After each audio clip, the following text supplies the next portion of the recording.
comes up. Kirkland blended scotch. I'm good. All I right, bought we're a live. big Should jug I for $20 today.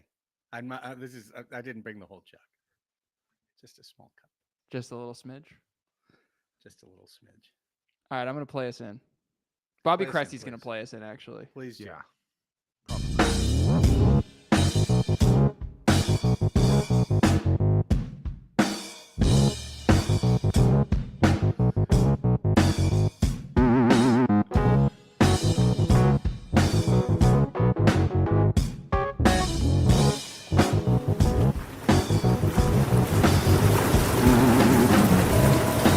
Welcome to the Padres Hot Tub, everybody. Greg Elston and two dancing fools. Chris Reed, Raphie Cantor, and if you are with us, we are live on YouTube.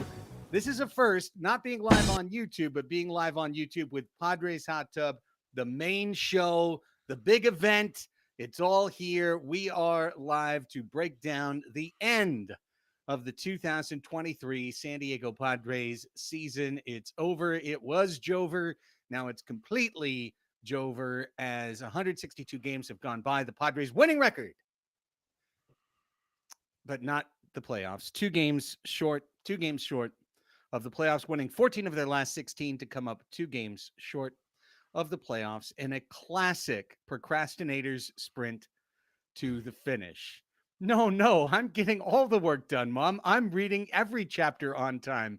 I swear I'm getting my notes done. 14 out of 16 at the end to wind up 2 games short. Gentlemen, good evening and welcome to everybody who's joining us live, both our patrons, our casuals, and people who are just randomly finding us on YouTube today. Good evening on behalf of all the casuals. Good evening, everyone. I said to both of them before we got on that I was very excited for tonight. I didn't think that is how I would feel just a few days ago, given the severity of things. But I think we have a lot to talk about tonight, on the field, off the field. A meeting, did it even happen? If a meeting happens and no one's there to hear it, did it even happen? That's the question. We're going to answer all those things tonight. Let's get to it. We'll start things off by saying a special thank you to our Padres Hot Tub primary sponsor, and that is Estate Leak Detection and Plumbing, 619-300-7203. Our man Wally is in San Diego, ready, reliable, available, the kind of guy who's going to tell it to you straight. If you have a plumbing issue, if you think you have a leak in the home, give Wally a call. Better yet, Chris, just save the number 619-300-7203. Have Wally available on call when you need him. Put it in your phone. These situations are emergencies. They are critical. They are time sensitive. Having it in your contacts will make all the difference in the world. You'll love it. It's going to be great. I was with Wally this week. We were fishing. We were fishing out in the ocean. It was awesome. There were hugs and beers and great times all around. And then when Wally got off the boat at 6 a.m. on Friday morning, he checked his phone because you don't get contact. And what did Wally have on his phone, Craig? He had a customer who needed help. He lived down at the border. Wally just got off the boat. What do you think Wally did? He went to the border. He went to the border. He went there immediately, right off the boat, didn't even shower, smelled worse than normal, but he was dependable, reliable, and honest when he got there. And only sometimes smells like 3 days of fish. That's right. That's only occasionally, but most of the time, he'll smell just fine. Estate Leak Detection and Plumbing. Wally is somebody who has reliably sponsored this show through the season. He has absolutely supported Padres Hot Tub. We ask Padres Hot Tub fans to support him as well. And the best thing you want, and honestly, I say it every time, but I'll say it again for the folks watching for the first time on YouTube. When you need a plumber, you never know what to do. There's always a scramble. There's always well, who do I call? Oh, hey, what does your friend at work know? What Who do does they Yelp know? say? Who's Exactly. on Google? No, just do this now. Take down this number, 619-300-7203. Save it in your phone. Save it as Wally Plumber. And the next thing you know, when you need a plumber, boom, it's right there near the bottom of your contacts, so it's easy to find. Wally, plumber, estate leak detection and plumbing. 619-300-7203. Thank you, Wally. He should have just called himself Ollie. That way he would have been towards the top. Well, I mean, yeah, like AWLIE. That used to be the old phone book trick for all the kids out there. If you were a towing company or a plumber, you'd name yourself AA Plumbing because you would be right in the beginning of the listings. That is correct. Nowadays, doesn't matter. Yellow pages, schmellow pages. Okay, we're here on YouTube again, recording live on this Monday. We are perilously close to 1,000 subscribers. If you would be so kind, hit that like button, hit subscribe, ring the bell for notifications for when we both go live and when we put up a new video. Chris is working on a new recap for the end of the season. That'll be up within the next couple of days or so. And as you can see, we've got plenty of videos. If you missed last week's group therapy, if you missed the show where we talked about the Kevin Acey article or the one where we talked about the Dennis Lynn article, they're all right here lined up for you. Go back and enjoy the archives. Everything is here for you. Best way to support the show is on Patreon, patreon.com/Padres Hot Tub, where our community continues to thrive. Today was a very robust day on the Discord channels as people were waiting for the plume of smoke to arise from 19 Tony Gwynn Boulevard. Would it be white? Would it be black? Would it be red? Everyone was waiting. So a lot going on there on Discord. We just concluded 4 different MLB fantasy leagues, our 3-tier ladder, and our keeper league, all wrapped up over the weekend. Shout out to Four Tops Fever, who beat me in the championship for the keeper league. Your blanket is on the way. Your championship blanket is coming your way. But if you want to be part of the fun, NBA League is just about ready to rev up again. We've got like the most robust Survivor fantasy league, I think, that outside of maybe like some Hollywood back Slack channel or something. I'm sure there is one more, but it's the most robust one I know. So /Padres Hot Tub, it's as low as $5 a month to support the show. Okay, throughout the month of September, we did positive to open up the show after housekeeping, forcing us to start things off on a light and a positive note. And it is now no longer September. It's October 2nd. But if you thought that we were going to stop with Positivity Corner, you're crazy. Crazy. Time to get positive. You better get positive. And remember, this has to be about the end of the season. This has to be about this season and not some random ass thing that's like in your drawer or something. So, Chris? I have nothing positive in my drawers. Just a Gideon Bible, isn't that right, Chris? Just a Gideon That's Bible. Right. Maybe some blunt wraps. With a Motel 6 stamp. It's like it's not even his. I have done a very common thing, like most of my positivity corner. You know, guy you wouldn't expect to do well is doing well. And I was tempted to do something similar for this one, you know, highlighting an individual who has pleased me. But let's do something a little different. My positivity corner, my contribution this week is that hubris has finally died for the San Diego Padres and its fans. The last month, they played great baseball. They had their best September in club history, and they did it not with the A team, not with the lineup they wanted to have. They didn't have Joe Musgrove and Yu Darvish for the vast majority of it. They did it with guts and moxie and guys going up and performing above their grade, which you can't do if you're arrogant, which you can't do if you're full of hubris and cockiness and self-absorption. And the team certainly had that problem in the beginning of the year, and us as a fan base had that problem in the beginning of the year too, gang. So my celebration for the end of the year that comes with our gratitude of a winning record just getting to 82-80, just beating the Giants, is that in the conversation, in the team, I have seen no hubris. The arrogance is dead. The just it's now about baseball, and it's about coming together as a team to win baseball games. And that's what they did all through September. I loved watching it. This was as fun of a September as we've seen the last 3 or 4 years. The Octobers were better. October was better last year. This October is going to suck. But I'm grateful the team gave us a great September, and I'm grateful that the hubris within the clubhouse died, because it gives them a chance to come back next season with some fresh, new faces that we know are coming. Come back with some guys who proved their mettle on the diamond the last 2 weeks. The Matt Waldrons, the Pedro Avilas, the Matthew Battens. Those guys are going to bring an energy to the clubhouse that the team did not have at the beginning of this season. And I'm grateful for that. I would point out that the club played 4 dead last place clubs in their last 5 series, and the 5th team was a dead team walking. But that would not be a That's not positivity corner. Therefore, I'm not going to do that. That's realism corner. That. And I didn't do that. You just did. No, I didn't. I said I woulda, but I didn't. Oh, Raphie? okay, Miss. Okay, yeah. 45. Yeah. So first of all, I want to thank Tim Flannery for just appearing for the guest spot on Positivity Corner. That was great to hear from you.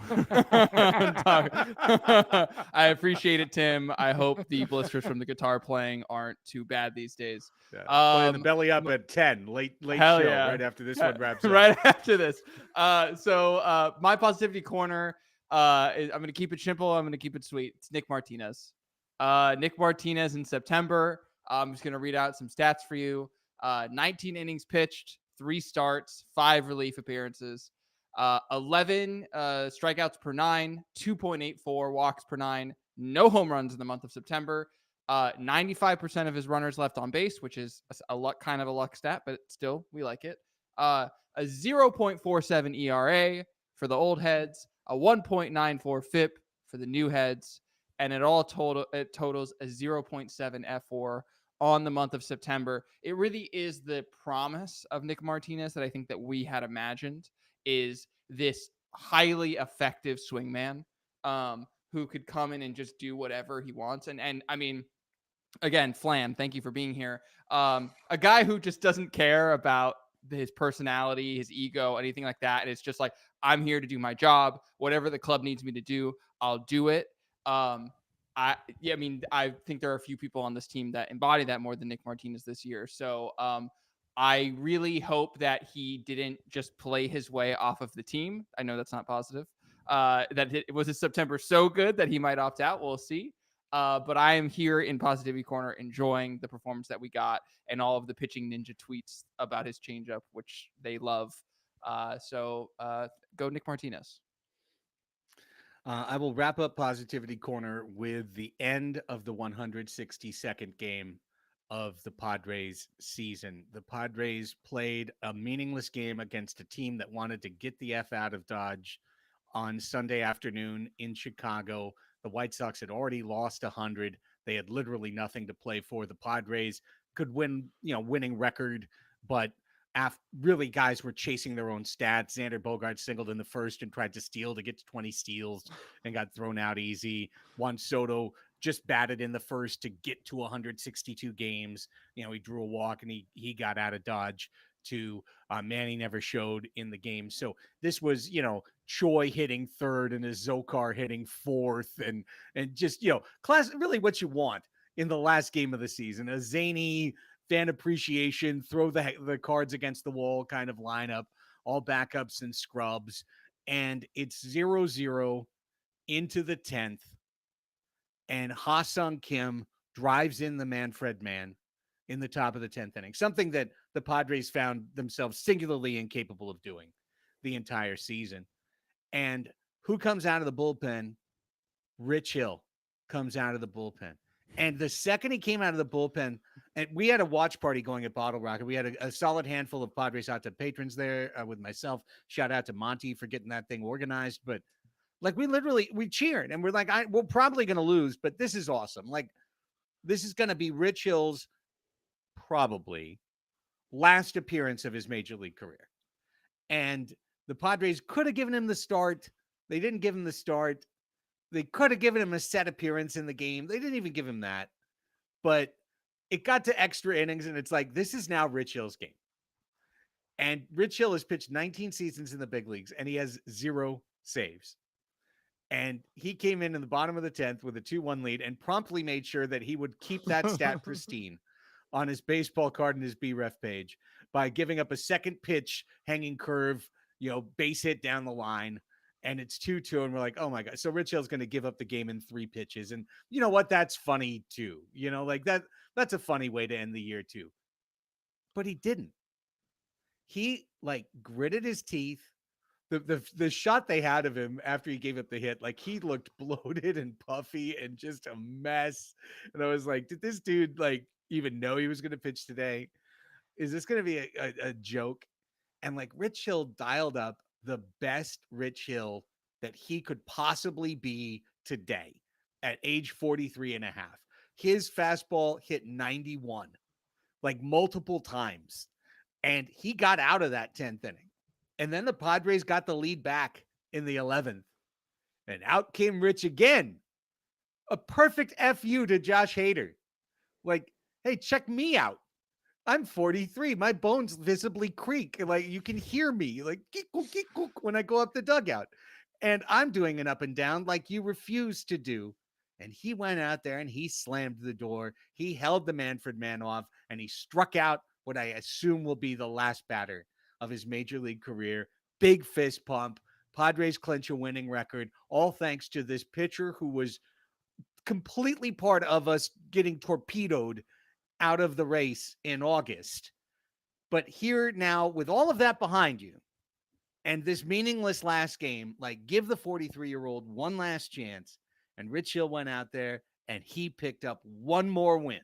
He got the win to presumably wrap up his big league career. He also torpedoed us when he won against us as a Pittsburgh Pirate during their sweep of the team at the end of June. Yeah. It has been a journey for Rich Hill. I was rooting for him to get that save so badly. It'll be featured in the video. The timing of just how fast that save opportunity disappeared. But you nailed it, man. He showed that, why he's the oldest Major League Baseball player. He has something that not a lot of guys have, a desire to compete, a desire to win. He talked about playing half a season next year, and that would be some real load management that I don't know which team is gonna jump on board for, but good luck to you, Rich Hill. I'm happy Dick Mountain wore the colors. And this has been Positivity Corner. Hope you enjoyed it, because now we got to talk about this club for real, for real. But Positivity Corner always gets us off to a great start. I'm a big fan of Positivity Corner. Okay. The club won 14 of its last 16 games to finish 82-80. And Rafe, I swear, if this was your full-time job, I guarantee you could go back and find 5 clips of me, you, Chris saying, watch, these assholes will win X of their last Y down the stretch to get to 500. And they did it. And I do agree with what Chris said. They did not run with it well, look, we got a winning record. Now, will AJ Preller do that? Oh, you better believe AJ Preller's going to do that. Yeah, no, back-to-back winning years, really clubs on a roll, clubs and organizations in the right direction. It had a little stumble, but now 3 winning years in our last 4 and playoff appearances back-to-back, went to the NLCS. Yeah, no, things are really moving in the right way. Birdies, nothing but birdies, fairways and birdies. AJ Preller and the kid from our last banter story could completely exchange places during interviews. The dead hand moved too late, guys. I've been waiting for the dead hand of statistics to move this team to a winning record, to will them past their stupidity and their unclutchness and their unluckiness and their poor 7th inning relief for so long, and bad Nick Martinez, shadow Nick Martinez that tank 4 or 5 of those games on the other side of Positivity Corner. And it did. It the dead hand always moves. It always, always, always moves. But it can move too late. 14-2 at the end. Just a late rush through the chum at the end, Rockies, A's, White Sox, beyond being bad and boop, boop, checked out, like completely checked out clubs that couldn't care less and are playing out the last 2 weeks of the year. I got to give the Padres a lot of credit on one sense, guys. As frustrating as it is, as much as I know Pods Above Replacement did a whole episode on we should finish as low as possible. And of course, it's objectively true. Nonetheless, this team that was supposed to have all this clubhouse division and guys aren't pulling on the same side of the rope, etc., they never gave up. The veterans kept playing through the last week of the season. Josh Hader, notable exception. And they never stopped. They never did stop. This was not a collapse. This was an incredibly disappointing season where at the end they showed you tantalizingly what they could be even at half strength. Yeah, I think that one thing that I was reminded, you said the dead hand moved too late. One thing we've talked about on the show is kind of like how people can fall into gambler's fallacy in baseball. Classically, it's, oh, someone's due. They're 0 for their last 8. They're due. It's like, well, not really. Like they have the same chances they've always had. They just had like a cold streak. And when we were talking about earlier, like that they can't, for instance, go the rest of the season without more than winning 3 games in a row. Like they can't. Like they could. It's just that they were rolling the dice and coming up with, snake eyes every time. And it's like, it's not likely that that's going to continue happening, but it could continue happening. And that was one of the reasons why we always thought that this team had a run in them. We always thought that they would have an extra inning win in them, at least, if not 2. And in September, in the one game they played in October, they were 3-1 in 1-run games and 2-1 in extra innings games. And so that is an example of the dead hand of regression. It doesn't mean that because they were bad before, that then therefore they won these games now. It's more so that the likelihood that they would continue to lose games at that pace was very small. And we finally saw that turn. We haven't quite gotten to the point where we have heard the narrative, if only the season was a week longer.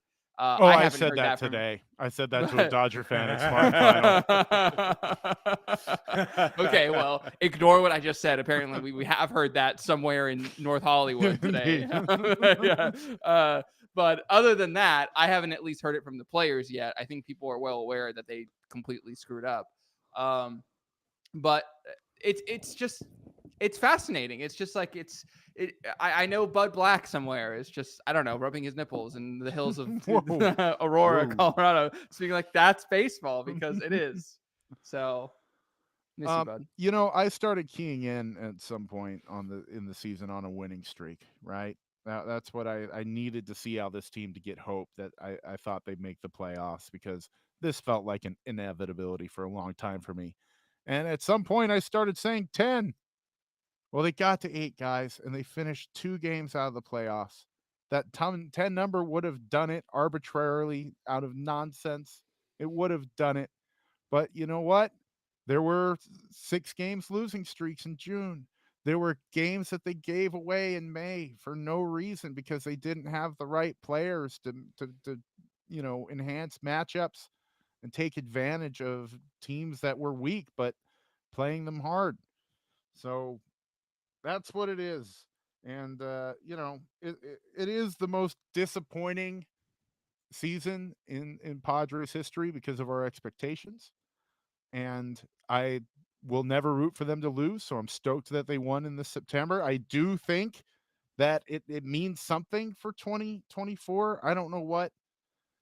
Even if it just means Xander Bogaerts has a little bit more of a story with Manny and Fernando and Juan Soto, perhaps, to build off of. I I want to get to our next point because that's what I want to talk about. The Padres had a decision to make at the trade deadline Mm-hmm. when they were just in the muck and in the deep, 8 games behind, and they made a decision, and I think it worked. So when I really look back at this season, I'm going to look back at 2 months as being the months that murdered the San Diego Padres. Clearly, the month of May. The Padres were 15-12 in April. They got Fernando Tatis Jr. back at the end of the month. They went and won 2 games down in Mexico City. They come back. They host the Dodgers. They win the Friday night game. The Kershaw meme happens. I'm not blaming that directly. But in the month of May, the Padres went 10-16. They were flat as a pancake. It was a number of those frustrating games where, score 1 run and that's it, or fall behind 2-0 in the first and it's over. And they just never even look at coming back. That was a disappointing month. But August 2023 is going to be historically one of the most disappointing months in the history of the franchise because the club saw a playoff field that was coming back to them. This is a team with a $250+ million payroll that was built to win. They made the decision to improve on the margin without sacrificing their future, without getting, a major prospect lost along the way. And if you just flip-flop the records, which I know you can't, but if you just did, you'd go, well, look at this. This team was on the edge. They made some moves and they took off. And then they fell apart down the stretch. But instead, the club made these moves, built a team designed to win, and promptly had their worst month of the season, going 10-18, having one nightmare result after another that just continuously sank the team lower and lower, eliminating all hope and all dreams. And then in September, they make this huge run, and they do so with no Musgrove, no Darvish, with a completely hamstrung rotation, with half of the starting lineup different on many days, and the team takes off. So all they had to do was just be this much better in one of those months. Just be this much better. Show up a little bit more. Show up just a little bit more. Come a little bit more serious in the month of May. Find a way to overcome the stress that they felt of the expectations in August that wind up dooming them. But for the folks, and I saw it in our chat over the weekend, I saw it Monday morning. Well, obviously, the Padres made a giant mistake by not selling at the deadline. They had such a gigantic opportunity to move Blake Snell and move Josh Hader and move maybe Juan Soto and move pieces for guaranteed great things that would be coming back to the franchise. And now they're going to get nothing and they're hamstrung and they can't possibly. Losers logic. Losers logic. If you tell me that the leadership of a $250 million payroll, when they're 4 games out of the playoffs, with a team that by every metric, run differential, right? Just F4 generated, wherever you want to go, is better than the teams that they're chasing. But we're going to kick the can and say, meh, because we're 4 games out of it? Hell no. They finished 2 games out of the playoffs. 2 games out of the playoffs. As I lamented on the last show, our agreed upon worst case scenario, 85 wins, is a playoff team this year. So I think it's the actual opposite. When you look at this season, guys, and I'd love to hear both of your opinions, mini rant about to end.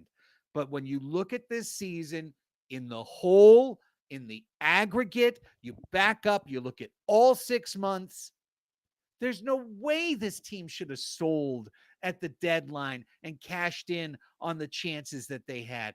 This was just a super disappointing year. It was an incredibly disappointing year, but I cannot indict the franchise for trying to win this season. I have some pushback on that, Craig, because I think that I understand your notion of the idea that a front office of a $250 million payroll team would do something as audacious as selling. I agree with you on that. I think a lot of people who wanted to sell, um, they like to run the idea of a Major League Baseball team like you're running an OOTP simulation and completely strip the emotion and the political nature and the financial implications. This is a business, and that's been proven time and time again. And the Padres, who knew they were going to raise season ticket prices, weren't going to go and sell Blake Snell or sell Josh Hader. That's not what was going to happen. The notion of loser's mentality, I think I have trouble with. Loser's logic. Because I think if you were to go back, and I'm not going to focus on Blake Snell because Blake Snell was fantastic and is going to win the Cy Young Award, and I don't even want to just go into that. But if you look back and say, if the Padres had sold Josh Hader and fetched a real prospect, how much worse would this team actually be? And that's one of the things that we have gone back and seen, which is that if you were at the time of the deadline, when we had 20% odds or something like that to make the playoffs, I think we were at 24. And if you sold Snell or Hader, it went down to like 22.5 or 23, something like that.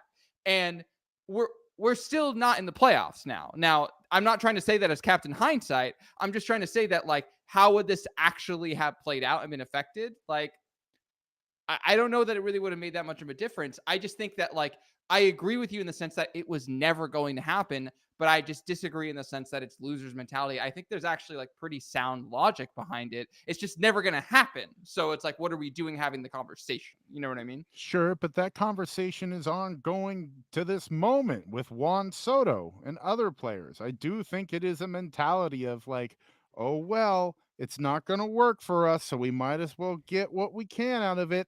I think we're all on the record for saying the team should have unloaded Hader at the deadline. We were all sick of him by then. We didn't see the use from him, and the bullpen was having guys come back healthy. Robert Suarez had come back. Reinforcements were coming. Drew Pomerantz was on the horizon. Right, just right around the bend, Right going to around Lake the corner. Elsinore, Riding just snapping on a horse over the sunrise.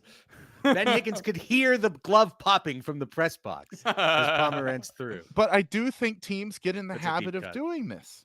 I think Cleveland sold at the deadline, being 2 games behind the Twins. And that's exactly what they were thinking. They were thinking, well, we're probably not good enough to win a World Series, so why try? Let's reload for the future, save some cash. And I do think it's a mentality that kind of sucks. I want to see the team go full throttle as much as they can all the time, not at the sake of being terrible in 5 years. I didn't want them to sign Jacob deGrom this offseason. That's not what I mean. But Blake Snell is the one that I zero in on. That the conversation back then was, we are idiots if we do not unload Blake Snell. And I think that was as foolish, and hindsight has proven it so. Blake Snell kept the team in it. He was an automatic win for 2 months. And maybe if we unload him, half of those are losses. Does that really get us a better draft pick? I don't think it does. I think this team coalesces behind its offensive potential kind of no matter what happens at the deadline. And the fact that we got to see Blake Snell give it a go in a Padres uniform, he's going to add to the list of Padres who've won the Cy Young. We're not going to get to keep him. That sucks. But thank you for the memories. I'm pleased with it, and I'm pleased with the mentality that dictates the team try to win. Yeah, and I think guys made really valid points, and I do want to say and amend for the record, I got no problem ever trading Josh Hader because Josh Hader is not a guy I want on my team. Just he's explained himself to me explicitly with his words and actions the last 2 Well, seasons. he might have been the first player in Major League Baseball to say goodbye to his team, in his Instagram social media post today, where like, thanks to the memory, Yeah. San Diego, See not you, even San off Diego. the You'll always have a plane. special place in my heart. Yeah, Yeah, I was like, get the sure. fuck out of it, man. Special place in my heart too, Josh. Hey, look, you struck out Freeman, and you struck out Betts and Freeman, and Turner, and I'll never forget that. It's great. That's wonderful. You had an incredible moment. I really do believe Josh Hader's mentality was an infusion for the drink that was the Padres, daily tonic. The hubris. It's like We're when, going to be playing yeah, later in the season. Why pitch now in July, which wasn't even that late? It's too early. right, right. These games don't matter. I got to save myself for later. Oh, then you get to the moment where if your logic was sound, you must pitch, which is when the season's on the line. You go, you know what? Our chances really aren't that good. Are we in a playoff And honestly, race? it's just about health anyway. And look, bottom line, Josh Hader for the San Diego Padres after the trade deadline threw exactly 16 and a third innings for this club. So who gives a shit, right? Like 16 and a third innings. Come on. That's a vanity pitcher. It's vanity assignments, 1 inning, 3 outs, set it up, specific inning, specific situation, get your 2 strikeouts, walk a guy, get a fly ball, get to the dugout, get a paycheck from somebody else. It won't be here. And the one reason, and like when you said it, Raphie, I'm just like, yes, full concession. I think the Padres would have had a better record if they traded Hader. I do.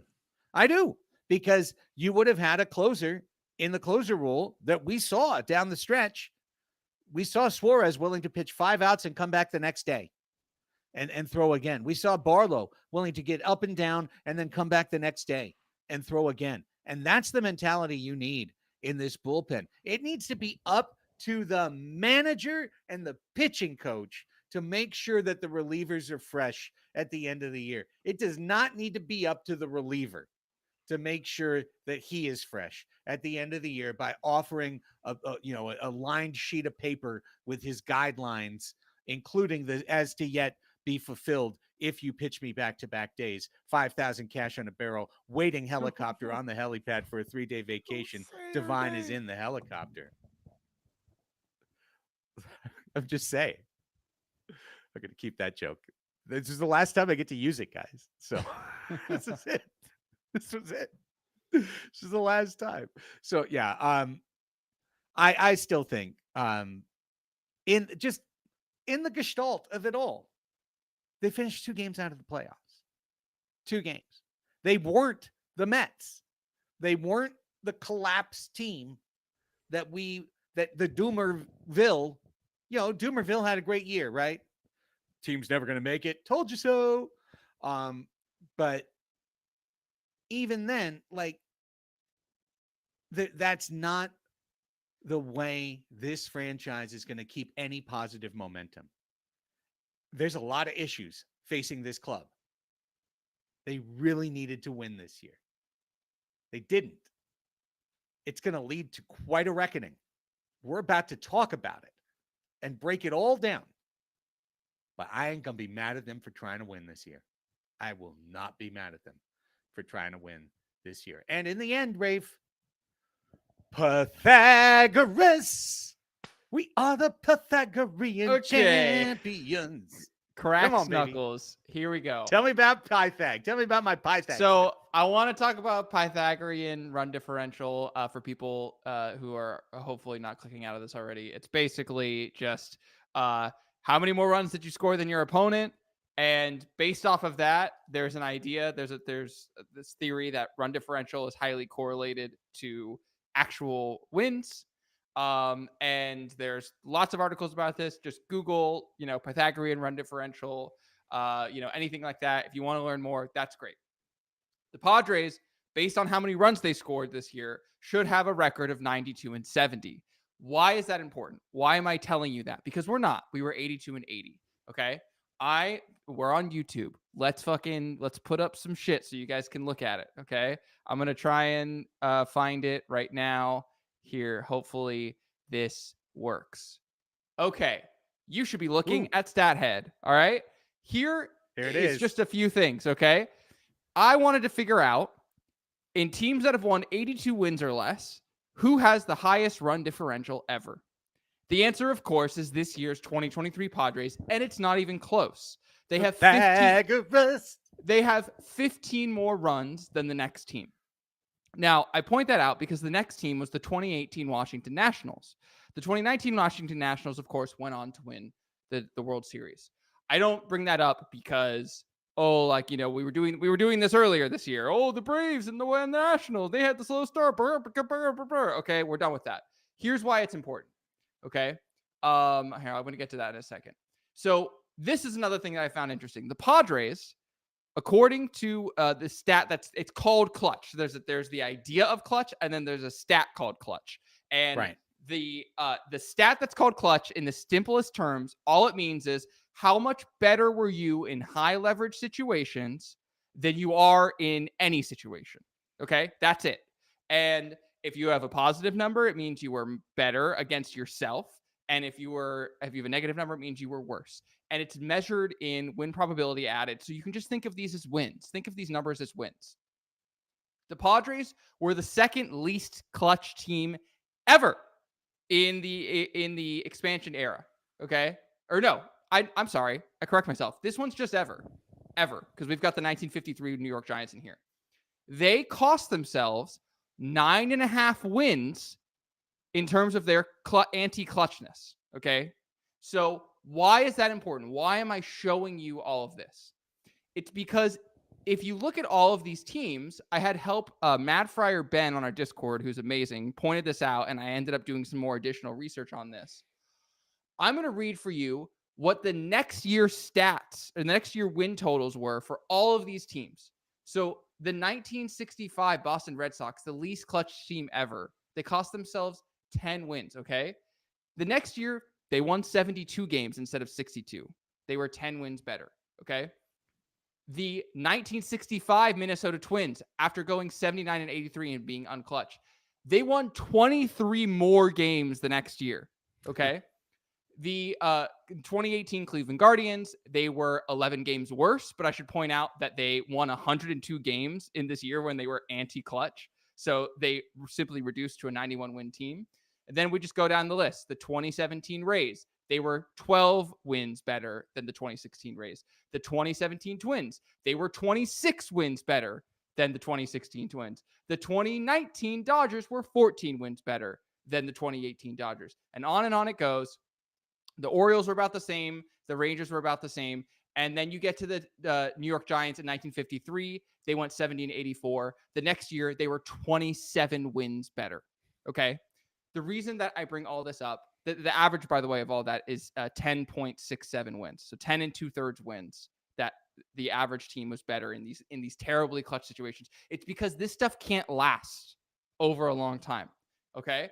I don't say that to make an excuse for this team. I don't. The Bill Parcells quote, "You are what your record says you are." This team was an 82 win team this year. Just because they have a better run differential and everything, this was an outlier. It certainly was an outlier. But I think it provides context for what's to come and what we're going to talk about later in terms of like what's going to happen next year. Because I hear people saying, you can't run this team back.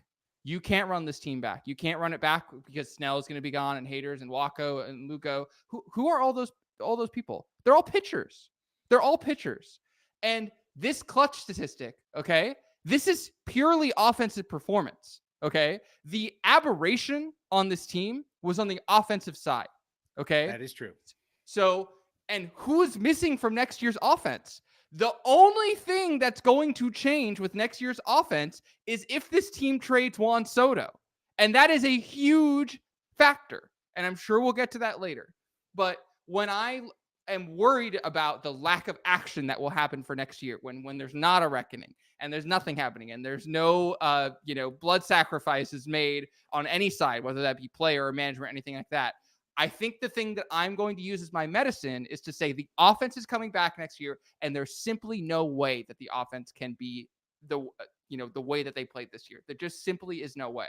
So that I think is like why I'm trying to this is my last Pythagorean rant, so I'm getting my fucking money's worth, okay? But I love it. I love it. Yeah, because I'm the going to ban reason you the next time. yeah, the reason this is important is not because it says that we aren't losers who miss the playoffs. We are losers who miss the playoffs. That happened, and it will always be the case. But when we look at next year, we have to keep these things in mind. We just have to. And when things don't happen, we have to, and we're trying to figure out what the front office is thinking. This is what they're thinking. This is what they're thinking. Okay. This is going to be the justification. And for better or for worse, it is a justification. So I yield the floor. I mean, hey, it's great information. Pythagoras champion. We are Pythagorean champions. Next year's good. That's okay. We'll swing the bats better anyway. All right. Don't sign me up for you're muted, Chris, but I don't blame you. I just said that There you go. was for Dallas McLaughlin. That's all I said. It was for Dallas. Yeah. Exactly right. Okay, let's move on. The Pythagorean powerhouses are behind us. We're 82-80. We're into the offseason. This morning at 8 a.m., Peter Seidler had a statement released via Padres social media. It took, quite frankly, a lot of people who covered the Padres by surprise. There was a thought that because there had been reporting that today there was going to be a big meeting and maybe a come to Jesus type meeting and a situation where maybe Preller would be gone. Maybe at 8 a.m. we'd get a release. AJ Preller has been relieved of his duties as president of baseball operations. Maybe at 9 a.m. we'd get a release. Bob Melvin and the San Diego Padres have mutually agreed to part ways. And we thank Bob for all of his service to the city of San Diego and back-to-back winning seasons. None of that happened. At 8 a.m., we got this message from Peter Seidler. Official statement, it reads, with some fuzzy palm trees in the corners. Interesting style choice. Quote, we entered 2023 with expectations that we would build on last year's NLCS appearance and contend for a World Series championship. We fell short of that goal. Yeah, you did. Back to the quote. The Padres organization will learn from this season and emerge in 2024 with the pieces in place to compete for San Diego's first World Series title. Our current leadership team continues to have my full support, and I have asked them to perform a thorough assessment of our organization beginning today. We will make the changes necessary to play championship caliber baseball for our extraordinary fans in 2024. Signed, Peter Seidler, Padres chairman. Well, gentlemen, this has been batted about quite a bit today. I certainly have a thought about it, but I'm curious if you guys have a strong thought about this statement. I think they're nice words and that they stand by their guys until they don't. You know, I think this was something that needed to be said out loud, given all of the whispers, which have gone from like, I don't know where the Melvin to San Francisco thing started, like what the genesis of it was, but people are writing about it as if it's a foregone conclusion, and it's kind of mind blowing. I think it's people like having like really good like logical deduction skills, and they're like, Bob Melvin's from the Bay Area, Yeah. and there's a managerial job open in the Bay Area. Therefore, Bob Melvin will want to go to the Bay Area, and then it's like, oh, and then he worked with Farhan Saidi, and like all these things that people are. Has anyone like heard anything from Bob Melvin about this or the Giants? Like, is there any? I just think it's like an amazing case of like Sherlock Holmes level like deduction. You know, Yeah. The human brain loves a pattern. Yes, exactly. So that's my thoughts on it. I think that the words are essentially meaningless, but I'm curious what Chris and you think, Craig. I'm basically aligned with you, Rafi. I think this is a placeholder for action. They obviously didn't want to make a move on the Monday after the season ended, like some other teams did. They don't have action ready to go. Kind of the most interesting um, sentence in it is our current leadership team continues to have my full support, and I asked them to perform a thorough assessment of our organization beginning today. Who's the leadership? Who's our current leadership team? Right. Is that Eric Grupner and a dude from Seidler Equity Partners who Peter Seidler's worked for 30 years? Is the current leadership team AJ Preller and Grupner and Chris Kemp and those guys? Who is he talking about with that line? That line fascinates me. I don't think that the Padres are going to do nothing with the AJ Preller Bob Melvin situation. I think there's gonna be action there. And we all know what I want it to be. I know what you guys want it to be. And I don't think this indicates one way or the other. I agree with you, Chris. I thought actually what I read into this was what it didn't say. Because Peter Seidler has been vociferous in his support of AJ Preller by name. He has been vociferous in his support of Bob Melvin by name. He, in July, said to me, AJ is excellence. He said Preller is safe. This says I have full confidence our current leadership team. Our current leadership team continues to have my full support. But the people who are doing a review are not AJ Preller and Bob Melvin. The people who are doing a review are Eric Grupner and Eric Kutsenda, who is from, as you mentioned, Seidler Equity dude. Group. Correct. That's the leadership team. So there's a way to read this where you are reading it as Peter Seidler saying, go at it, boys. I've washed my hands. Little Pontius Pilate. Like, I've washed my hands. Do what you need to do. And if that includes getting rid of AJ Preller, you're my current leadership team. You've got my full support to make that decision. I feel like if Peter Seidler was out to explicitly save AJ Preller's job, he would have said it in the statement. And that wasn't said. And Melvin's name wasn't said either. And so with that, I felt it was honestly, I read it as, man, Peter Seidler's not in a great spot right now. This is something that was set up for the morning of, 8 a.m., morning of, and we're not going to hear from him. This statement is probably the last thing we hear from him for a while. So I kind of feel like this is Grupner's ball right now. And Grupner's ball, right, by, I believe Halle Berry was nominated for Grupner's ball. Sorry. Bonk. And I feel like this is his call right now. I think this is a different situation than we've dealt with in the past. For sure. Like that's kind of understating the situation. I was very disheartened to see that Phil Nevin was fired by the Anaheim Angels because he's the scary, perfect pick for if they retain Preller and Melvin leaves. For me to like, ownership can absolutely sell him to Padres fans. He could be a complete Preller stooge. He doesn't have any of the taint of the current administration on him. And didn't Craig just get bonked? Is the club now being passed to me to get bonked? All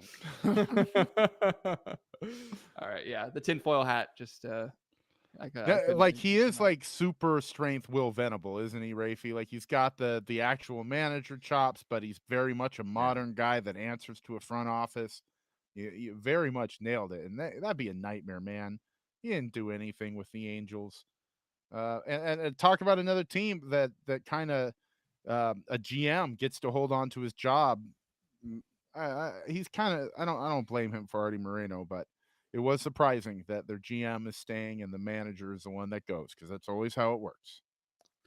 Yeah, I personally, maybe I'll be the outlier of the group here, but I think Phil Nevin did okay managing the Angels this year. I don't think what happened to the Angels could be pinned necessarily on Phil Nevin.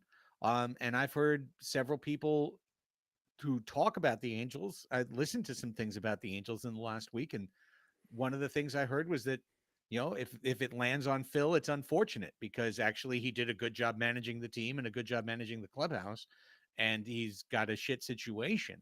So, you know, I I couldn't agree more that it's the kind of thing that fits. It's the kind of thing that, oh, Melvin Wimpet, look over here, former Padre Phil Nevin, 41 homers. We can play the highlights. Ex Padres, he's coming home. We'll sing "He's Coming Home" for Phil Nevin. So, I do understand that. Nothing happened today. There was a meeting, presumably. There's not been any reporting about said meeting as of 7:55 p.m. Pacific time. There's been no reporting that it was a good meeting, whether there were sandwiches or pizza, nothing. And what do you think that means? Well, I think that statement was it. Like, when they released the statement, reading it this morning when I woke up, I'm like, that's what we're going to hear today. That's it. Like, they're not going to release this statement and then fire somebody a few hours later. Like, the meeting's not going to go that badly. I don't think it means anything. I think it means that, the beat reporters didn't get their call, or, Bob Nightingale didn't hear from an agent of somebody somewhere, anything that felt like he could shit stir the Padres bucket on Twitter a little bit. I'm grateful for it. It kind of seems like they're in operational mode. They're trying to figure things out, and the political game isn't being played as much. I like. I don't think it means anything. I mean, I think it's entirely consistent with everything that we've seen from the AJ Preller led front office, that they don't leak. Like, what happens every trade deadline? A trade comes out of left fucking field every time. Right. And any of the stuff that's bandied about is clearly being fed by agents or by other people to journalists as sources. And it seems like that's still the case. And for as fractured as the reporting has been in terms of the relationship between AJ and Bob, you would think that if someone was really pissed off, they would have leaked. They would have said something by now. And there's been nothing. So I don't know what to I don't know what to make of it. I don't think we can say anything definitive about it. I just think that we can say what it's not, which is that I don't think it's quite as acrimonious as, okay, I mean, look at Gabe Kapler. They didn't even let him finish the fucking season. Like, right. they were already eliminated, and they didn't even let him finish the season. Well, yeah, Like, Farhan started seeing those reports of like, oh, blood's being smelled in the water, and there's gonna be changes, and so might as well push the button and get rid he's of like, the oh, hot pick guy. me, Yeah, Bob, yeah. pick me. Yeah, exactly. Well, as this story came out this weekend, Kapler gets fired. Tim Kamakami writes a column in The Athletic, says Bob Melvin would be perfect. I'm sure Bob Melvin, when he went through Oakland a couple weeks ago, spoke to every one of his, press confidants and said, I hate AJ Preller. I hate it here. I'd love to work anywhere but here. There's nothing I'd love to do more than beat AJ Preller's ass. If I could move to a spot in division where I could just beat the ass of the Padres, I'd be so happy. And oh, by the way, I love it here in the Bay Area. I love where I used to live. I love those restaurants I missed, all that stuff. It's really great PR from either Melvin or his agent to have this stuff out there. It's great. It's great for him. It puts him above Preller in so many ways. Look, I've already got a job lined up. Like, you want to get rid of me? I'm gonna go to the Giants. And do you remember Bruce Bochy? Like, do you remember your history, Padres fans, when an actual good manager is allowed to walk out of the door because of a dumb shit argument with an over egotistical front office executive, and then goes on to win multiple World Series? It was Sandy Alderson then. It could be AJ Preller now. But whether this is true in any sense of the word or not, it was great for Bob Melvin for it to be out there. Sure. It was wonderful from a PR standpoint for that stuff to be out there. What blew me away, and I heard him do it in an interview again today on Darren's show, and it still blows me away, is how Kevin Acee, who I respect a lot and I think has done a great job this season on balance, seems to think that it's good news for the Padres. Like, oh, whew, well, at last, thank goodness, we thought we had a problem. But now Bob Melvin can go be manager of the Giants, and then we don't have a problem anymore. No more acrimony. Everything is good. Look, problem solved. Oh, a lifeline. He's literally called it like, oh, a lifeline. So for Melvin to go manage against you is a lifeline? Yeah. What does this not completely lock in what I said to you guys a show back? Source wise, Eric Grupner yeah, is 100% the Yes. primary source of Kevin Acee. Since I've been taking that lens, Craig, oh my goodness, so many puzzle pieces just lock right in. You know, the last year, oh, payroll's going down. Looks like it. And Eric Grupner a month later saying, well, we can't do this forever. We can't be a top 3 payroll team forever. Yeah, man, that makes a lot of sense. And of course, that would make things really easy for the C-suite on Tony Gwynn Avenue. And that's it. Right. That's the only people who would benefit from Bob Melvin going to the Giants. It makes one decision a little bit easier and completely screws up the team competitively over the next few years. Yeah. Yeah. I mean, it gets you to the Pinot a half hour sooner, Rafe. That's it. And it's worth noting there have been many big articles that have been written about the Padres in the last month. Okay. And they're all sourced and they're all from players. Or some of them have players speaking off the record, or, you know, under anonymity, not off the record, but under conditions of anonymity. And nowhere in any of those reports did players say under anonymity, we want Bob Melvin gone. And they could have fucking done that. They could have absolutely Xander Bogaerts, like they lined up behind him in the day. That's the only thing I saw the past 24 hours is guys lining up behind Melvin. Yeah. Yeah. So I don't buy that there's anyone that wants this other than AJ Preller and potentially other front office people. Right. And just the, you know, lifeline, the relief, these words, it could only come from the C-suite because that's the only place that they're feeling tension and pain and stress because they know Preller doesn't like Melvin. Melvin doesn't like Preller. How are we going to handle this? How can we possibly move forward? What are we going to do? The players have been described as kids watching mom and dad fight. And, you know, the regret of that and the excuse making and everything else that happens psychologically when you see stuff like that. But I want to come back to something I said earlier 2 segments ago. This team didn't quit. They won 14 of their last 16 games. Oh, they played the Rockies. They played they played the shit teams in the league. They played the shit teams of the league in May and August and lost to them. Oh, they played the Royals. They played the Pirates. They lost to those teams in those months. They won games they were supposed to win in September. If they had just won games they were supposed to win throughout the course of the season, they would have won 95 games easily. So I think it's important to keep that in mind when we're talking about, oh, this is an unfixable situation or this is tension that must be broken. They didn't quit. The team was playing for each other all the way to the end of the year. One specific guy most definitely standing out in opposition, Josh Hader.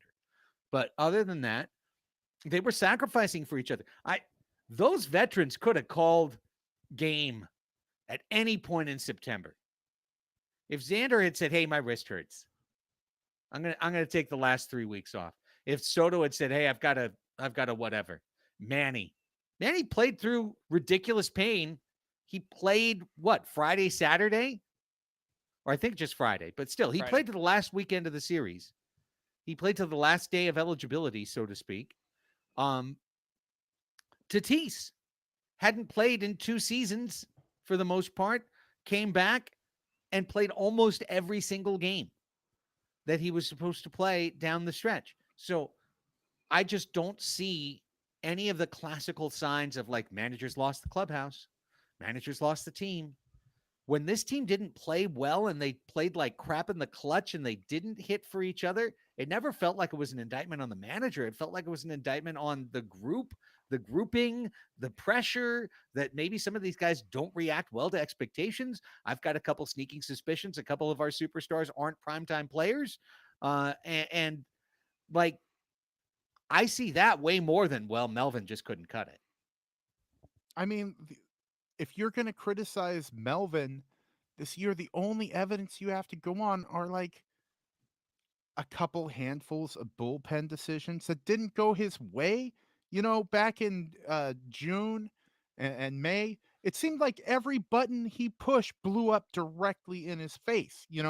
We were in the Discord saying, well, I'd do this here. Then Melvin would do it and it would blow up in his face. There was nothing the guy could do. And then you saw him have his clubhouse meeting. He fired his bullet, fairly early on. Didn't take. Club kind of waffled in the trough, just kind of getting kicked around for a couple months. But then they coalesced. And that's what they said Bob Melvin would do. He would prevent the collapse. He would keep the clubhouse in a place that the players could coalesce behind him. I felt like he delivered on it. And relationships can get mended by changing responsibilities. That happens in the workplace all the time. People have to do other things and, get away from the clubhouse, move on. There's lots of avenues to resolve the situation with these guys getting resolved. It doesn't have to be guys getting fired. We'll see where it goes. Not to the Giants. Not to the fucking Giants. Don't you touch Bob Melvin. Just don't you dare touch Bob Melvin. Okay, this is where Rafe will be inserting a spot break for our free feed for everybody. Our patrons listen right through. Of course, here on YouTube, you listen live through as well. All right, let's take a swing at some of the broad trends of the 2023 season. Gentlemen, I'd like to ask each of you, and I'll provide mine, for your Padres MVP for 2023 and why. Well, can I just can you rate? Is anybody going to go pitching as opposed to offense in this one? I'm not. I was not planning on it. Well, then we're all going to have the same friggin' guy, aren't we? I don't know. Maybe. I don't know. Maybe Who you go first? Who do you have? One of our guys has 30 points higher on his OPS plus than anybody else on the friggin' team. And he happens to be the guy that a lot of the big brains out there think should be traded for a number 5 arm and a utility right fielder who might hit 20 home runs. And his name is Juan Pachenko Soto. This guy is a superstar. When he was playing he had 1 month where he batted like 210. And look at his end of year numbers. They're studly. They're friggin' amazing. 930 OPS, a friggin' on base percentage of 410.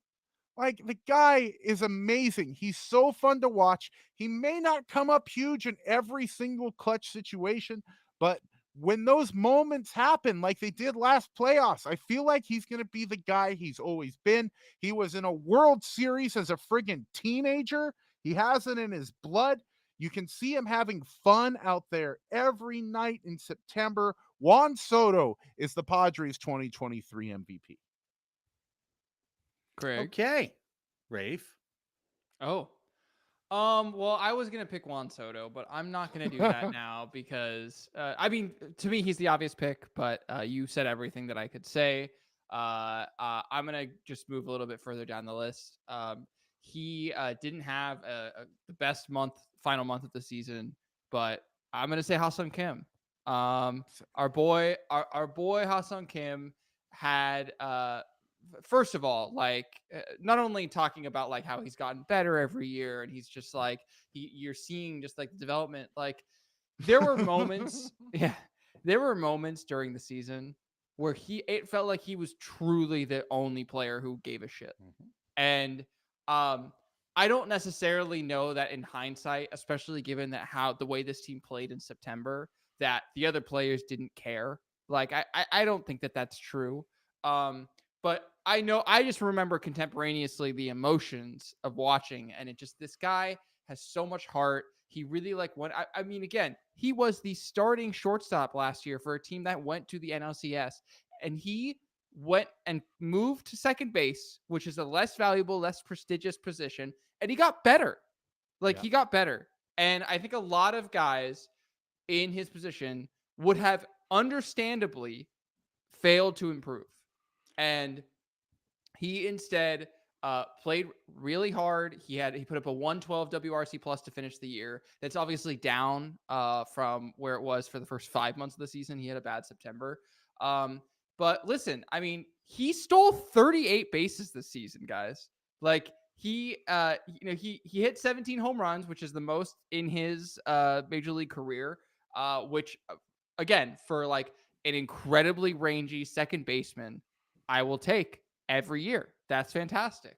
The biggest thing for me is he really was really well disciplined at the plate. He was walking 12% of the time, and his strikeout rate was 19.8%, which is really not bad. It's below league average, and I mean, he's probably going to win a Gold Glove this year. If he doesn't win a Gold Glove, questions need to be asked. We need to find 12,000 votes in Georgia if he if he doesn't win a Gold Glove. Okay, because I suspect maybe they'll be going for. They Ozzy were all Albies for or Ozzy something. Albies. Yeah, exactly. 12,000 votes in Georgia. Exactly. So Juan Soto, I think is the MVP, but we love Ha-Seong Kim. So Can I yes and you just a little bit? Yeah. I mean, this dude led the team in sacrifice hits, sacrifice hits, sacrifice flies, on a team that needed clutch hitting and quality at bats all season long. He led the team in that metric, and that shows he's going up to the plate being a selfless guy, just trying to advance runners. And we use the excuse that he's learning a new position. We're going to see his offense struggle. We're going to see him have trouble acclimating, and Ha-Seong Kim didn't have that a minute. Yeah, Ha-Seong Kim is the correct answer. Ha-Seong Kim is the Padres MVP for 2023. That was absolutely my pick. That was my pick. How am I the objective one here? What the fuck? No, Juan Soto is the offensive player of the year for the Padres. Juan Soto doesn't help this team on defense. Juan Soto doesn't help this team on the base paths. He actually cost the team a couple games on the base paths. Running like a moron, toot blonde. He had to lead the league in toot blonde. It's intimidation. If you are reckless on the base pass to the point that nobody knows what you're going to do, it's like a pitcher who throws 97 and might hit you in the face. You don't know. Did you say that Juan Soto was not the offensive MVP of the season? No, I said he's the offensive player. He is. He doesn't. I'm saying he's not any of the other things. Okay. He's clearly the best offensive player on the team. There's no what drives value? Self-evident. Offensive statistics. Ha-Seong Kim. Now, I know in F-WAR, Juan Soto 5.5, Bogarts 4.4, Tatis 4.4, Kim 4.3. But I believe we've always been a B-WAR podcast. And 5.8 B-WAR for Ha-Seong Kim. Lies, communism, propaganda. All right. 5.8 like that, we've switched. Pretty damn good. It's pretty impressive. No, but I'm with Rafe, and I don't need to repeat what he said. But when this season was online, Ha-Seong Kim was the best player on this team literally the entire time. When this season was in goofy, what do they call it? The winter after the championships in golf? Silly season.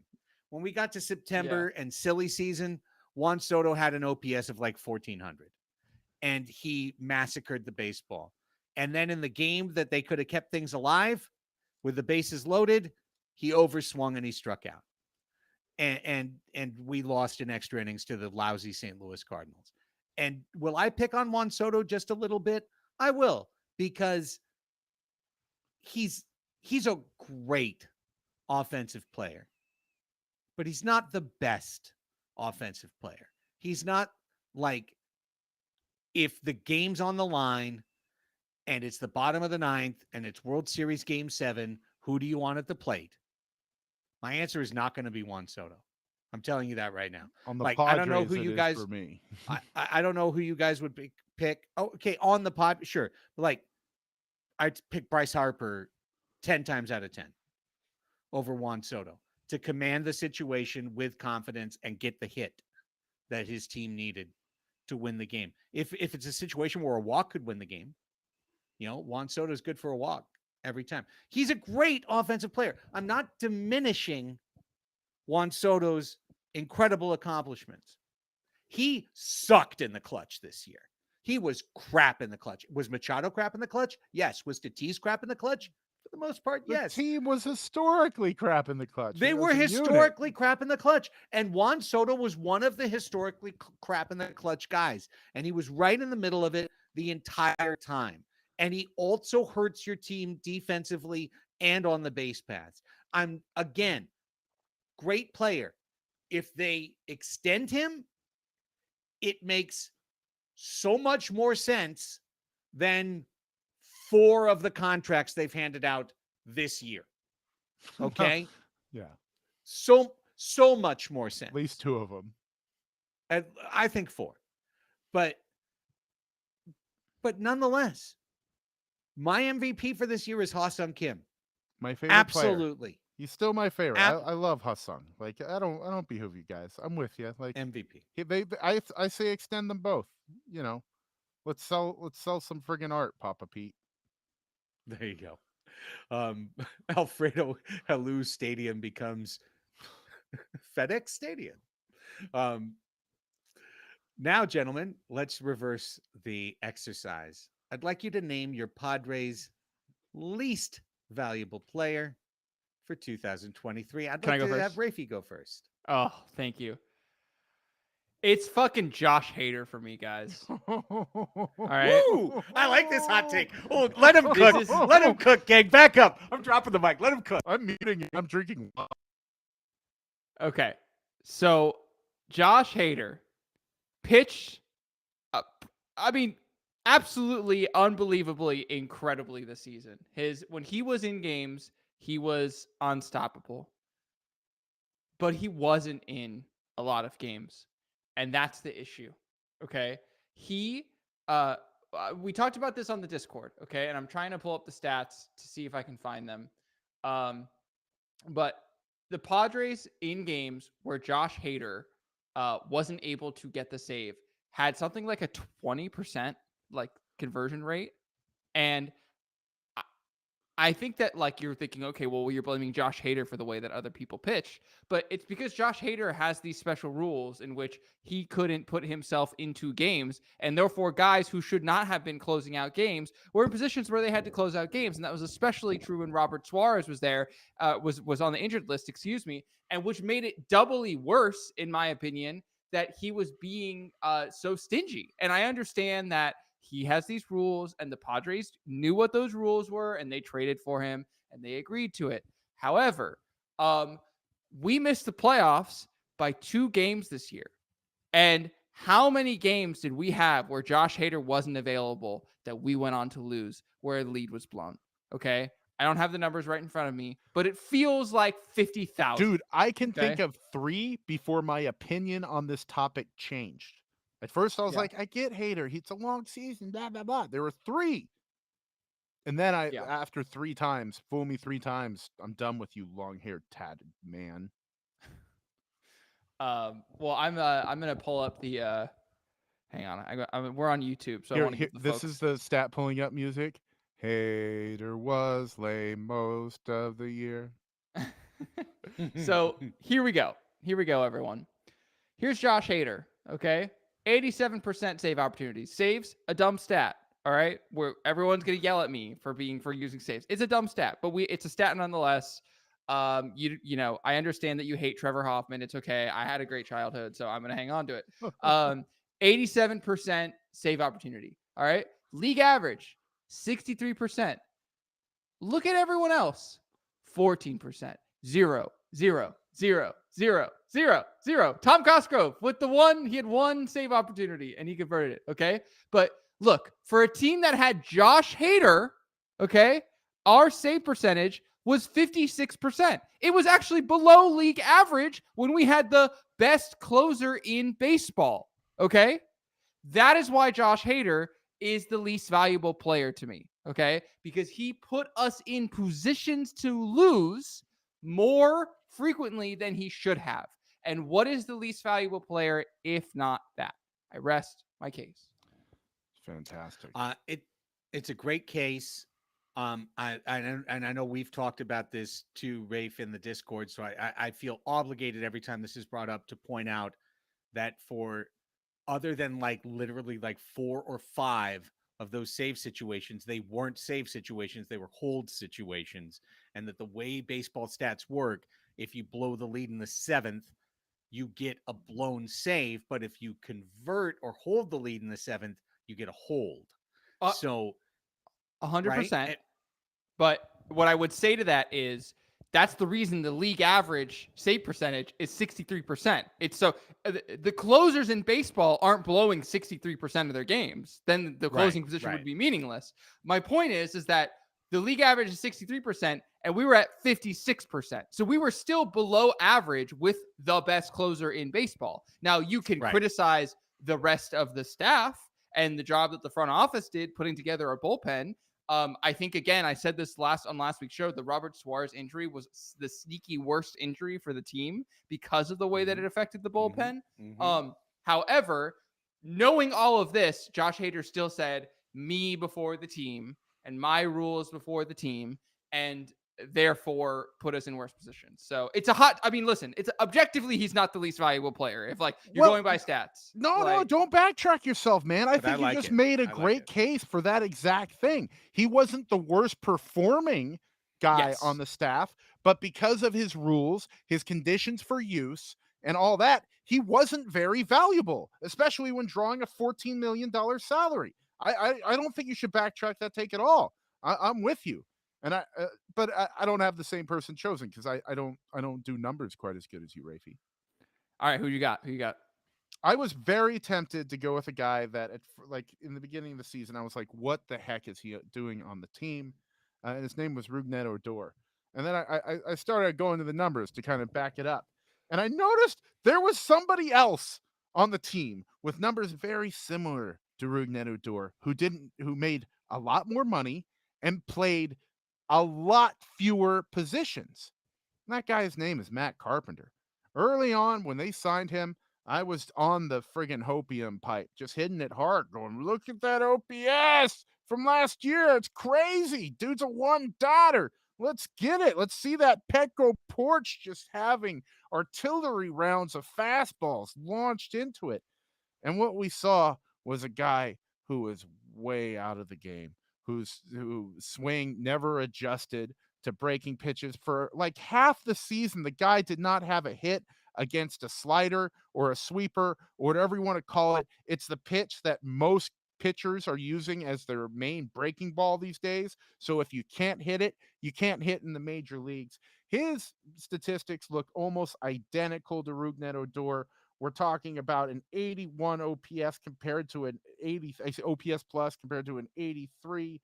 On base percentages were about the same, but Rougned Odor slugged 40 points higher than him. You know, this is Matt Carpenter. He's a guy who's supposed to have that power in the pop. He never did. And to make it all the worse, he couldn't go into the field and play a position when the guys had somebody hurt or banged up, or, you know, somebody just needed a DH day. Matt Carpenter couldn't step up and fill that role because of just the limitations on who he is. Hasn't played defense in 5 years. So he was the least valuable while drawing a fairly high salary, 7.5, whatever it was, and being an obligation next year, which is, you know, on a team that's trying to cut 40 to 50 million. Matt Carpenter is going to make 10% of that next year, and it's guaranteed. It's his. He has to keep it no matter what. And his on-field production didn't merit it at all. The Padres got a great deal with Nelson Cruz, and just thinking that it's $1 million, and if we cut him, he's gone. That should have been the one bullet they fired towards the DH role this year.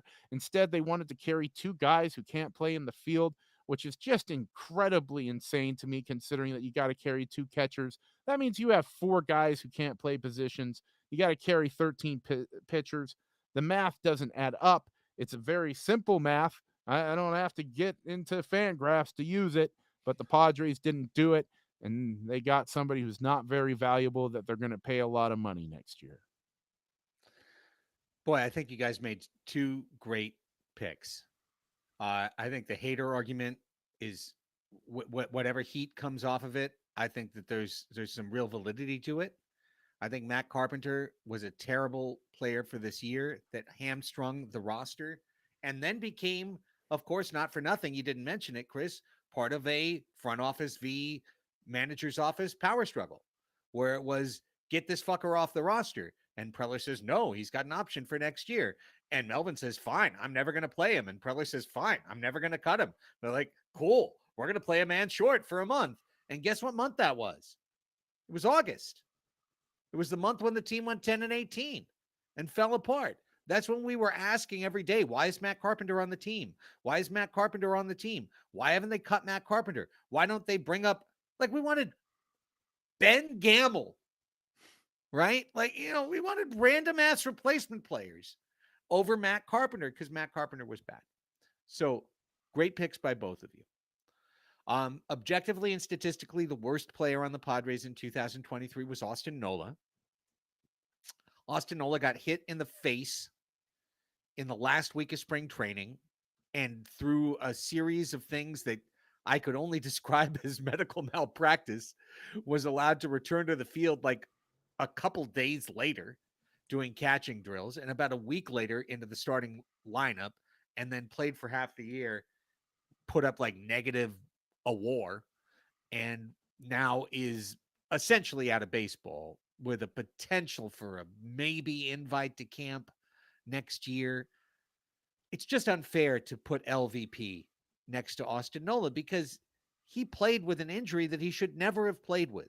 Mm-hmm. Never. He should have been injured for 4 months of 2023 and maybe come back in August and maybe had a chance in August. The Padres played him for like 80 games when he never should have played. So I'm explaining to you why I'm not picking Austin Nola. I'm picking the player I think was the biggest letdown for the Padres in 2023.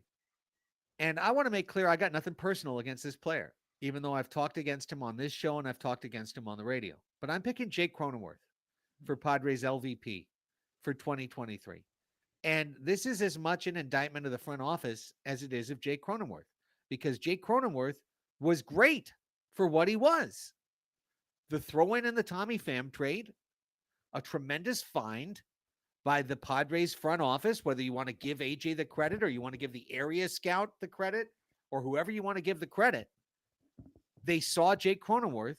They brought him to this team.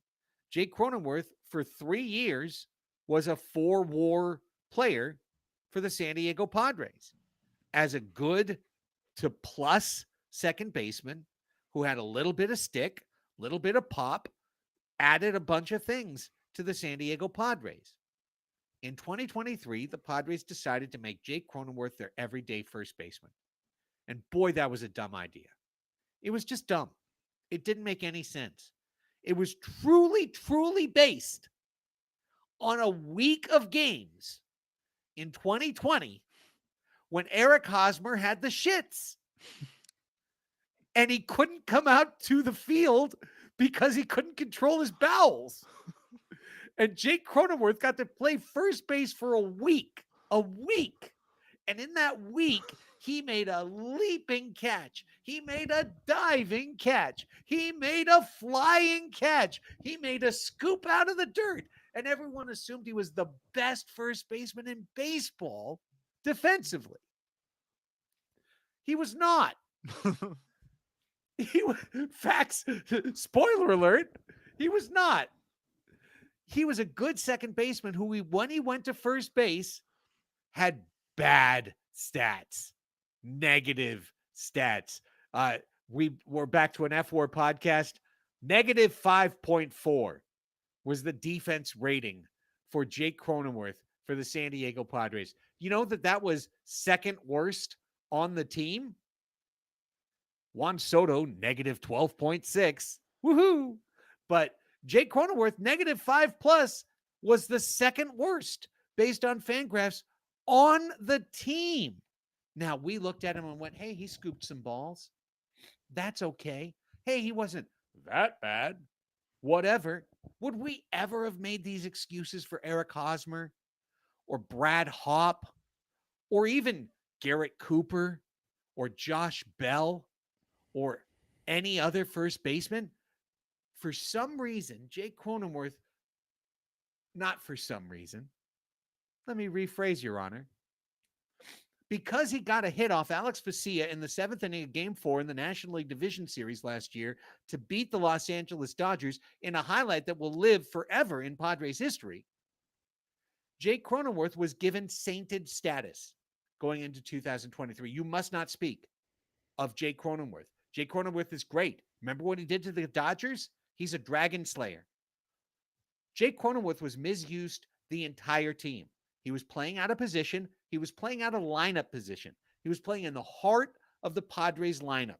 For 5 months, he played in the heart of the Padres lineup, batting 5th or 6th for the least clutch team second least clutch team in baseball history. Okay. You know who unclutched over and over and over and over again? Xander Bogaerts and Jake Cronenworth, hitting 5-6 in the Padres lineup. They unclutched over and over again. And at the end of the year, Jake Cronenworth hit .229 with 10 homers. He drove in 48 runs, batting in the middle of the lineup.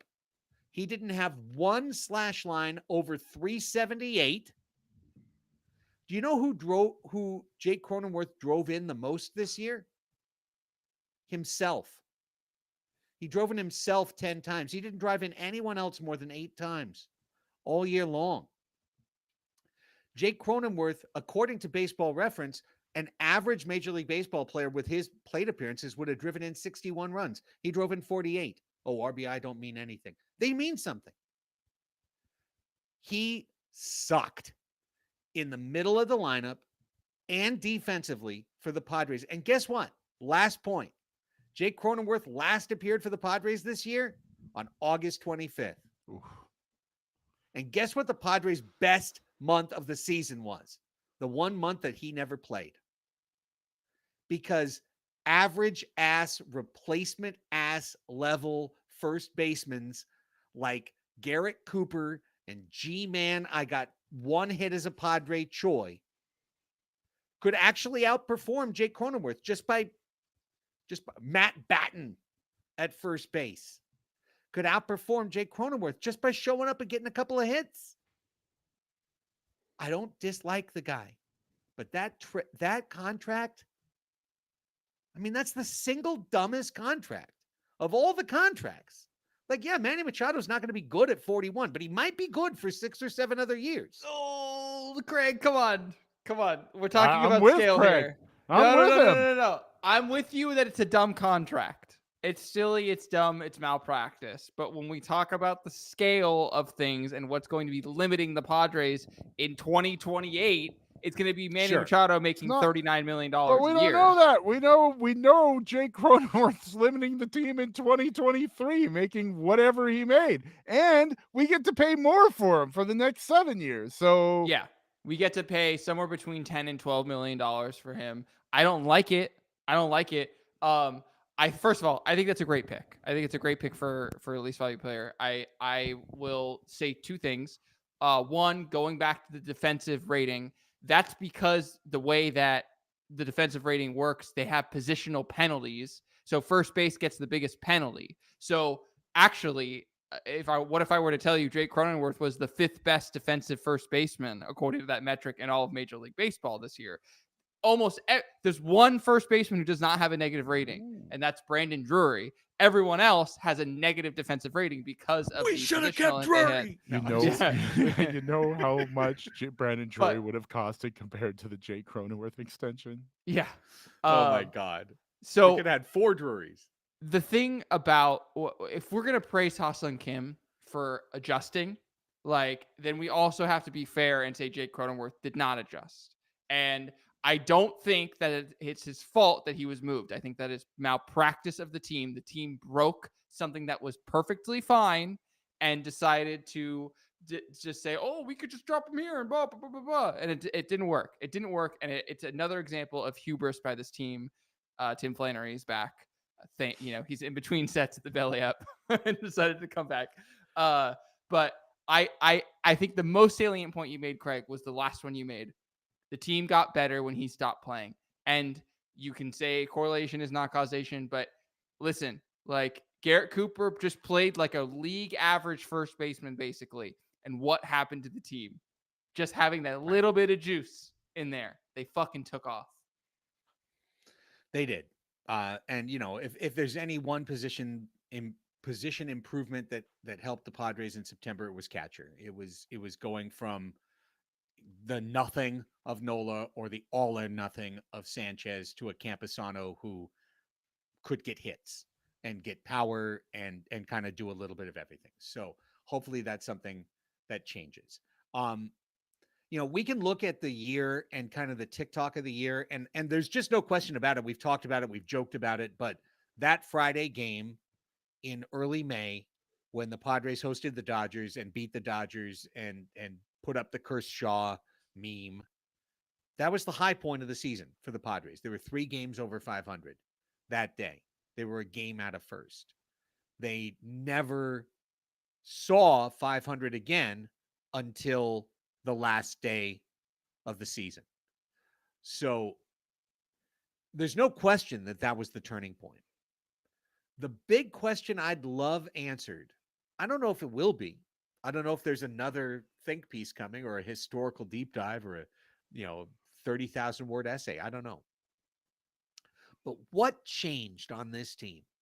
Because late April, Mexico City, wins, piñata parties, dancing, Carpenter dancing, Cronenworth dancing, Zokar, everybody. Great times.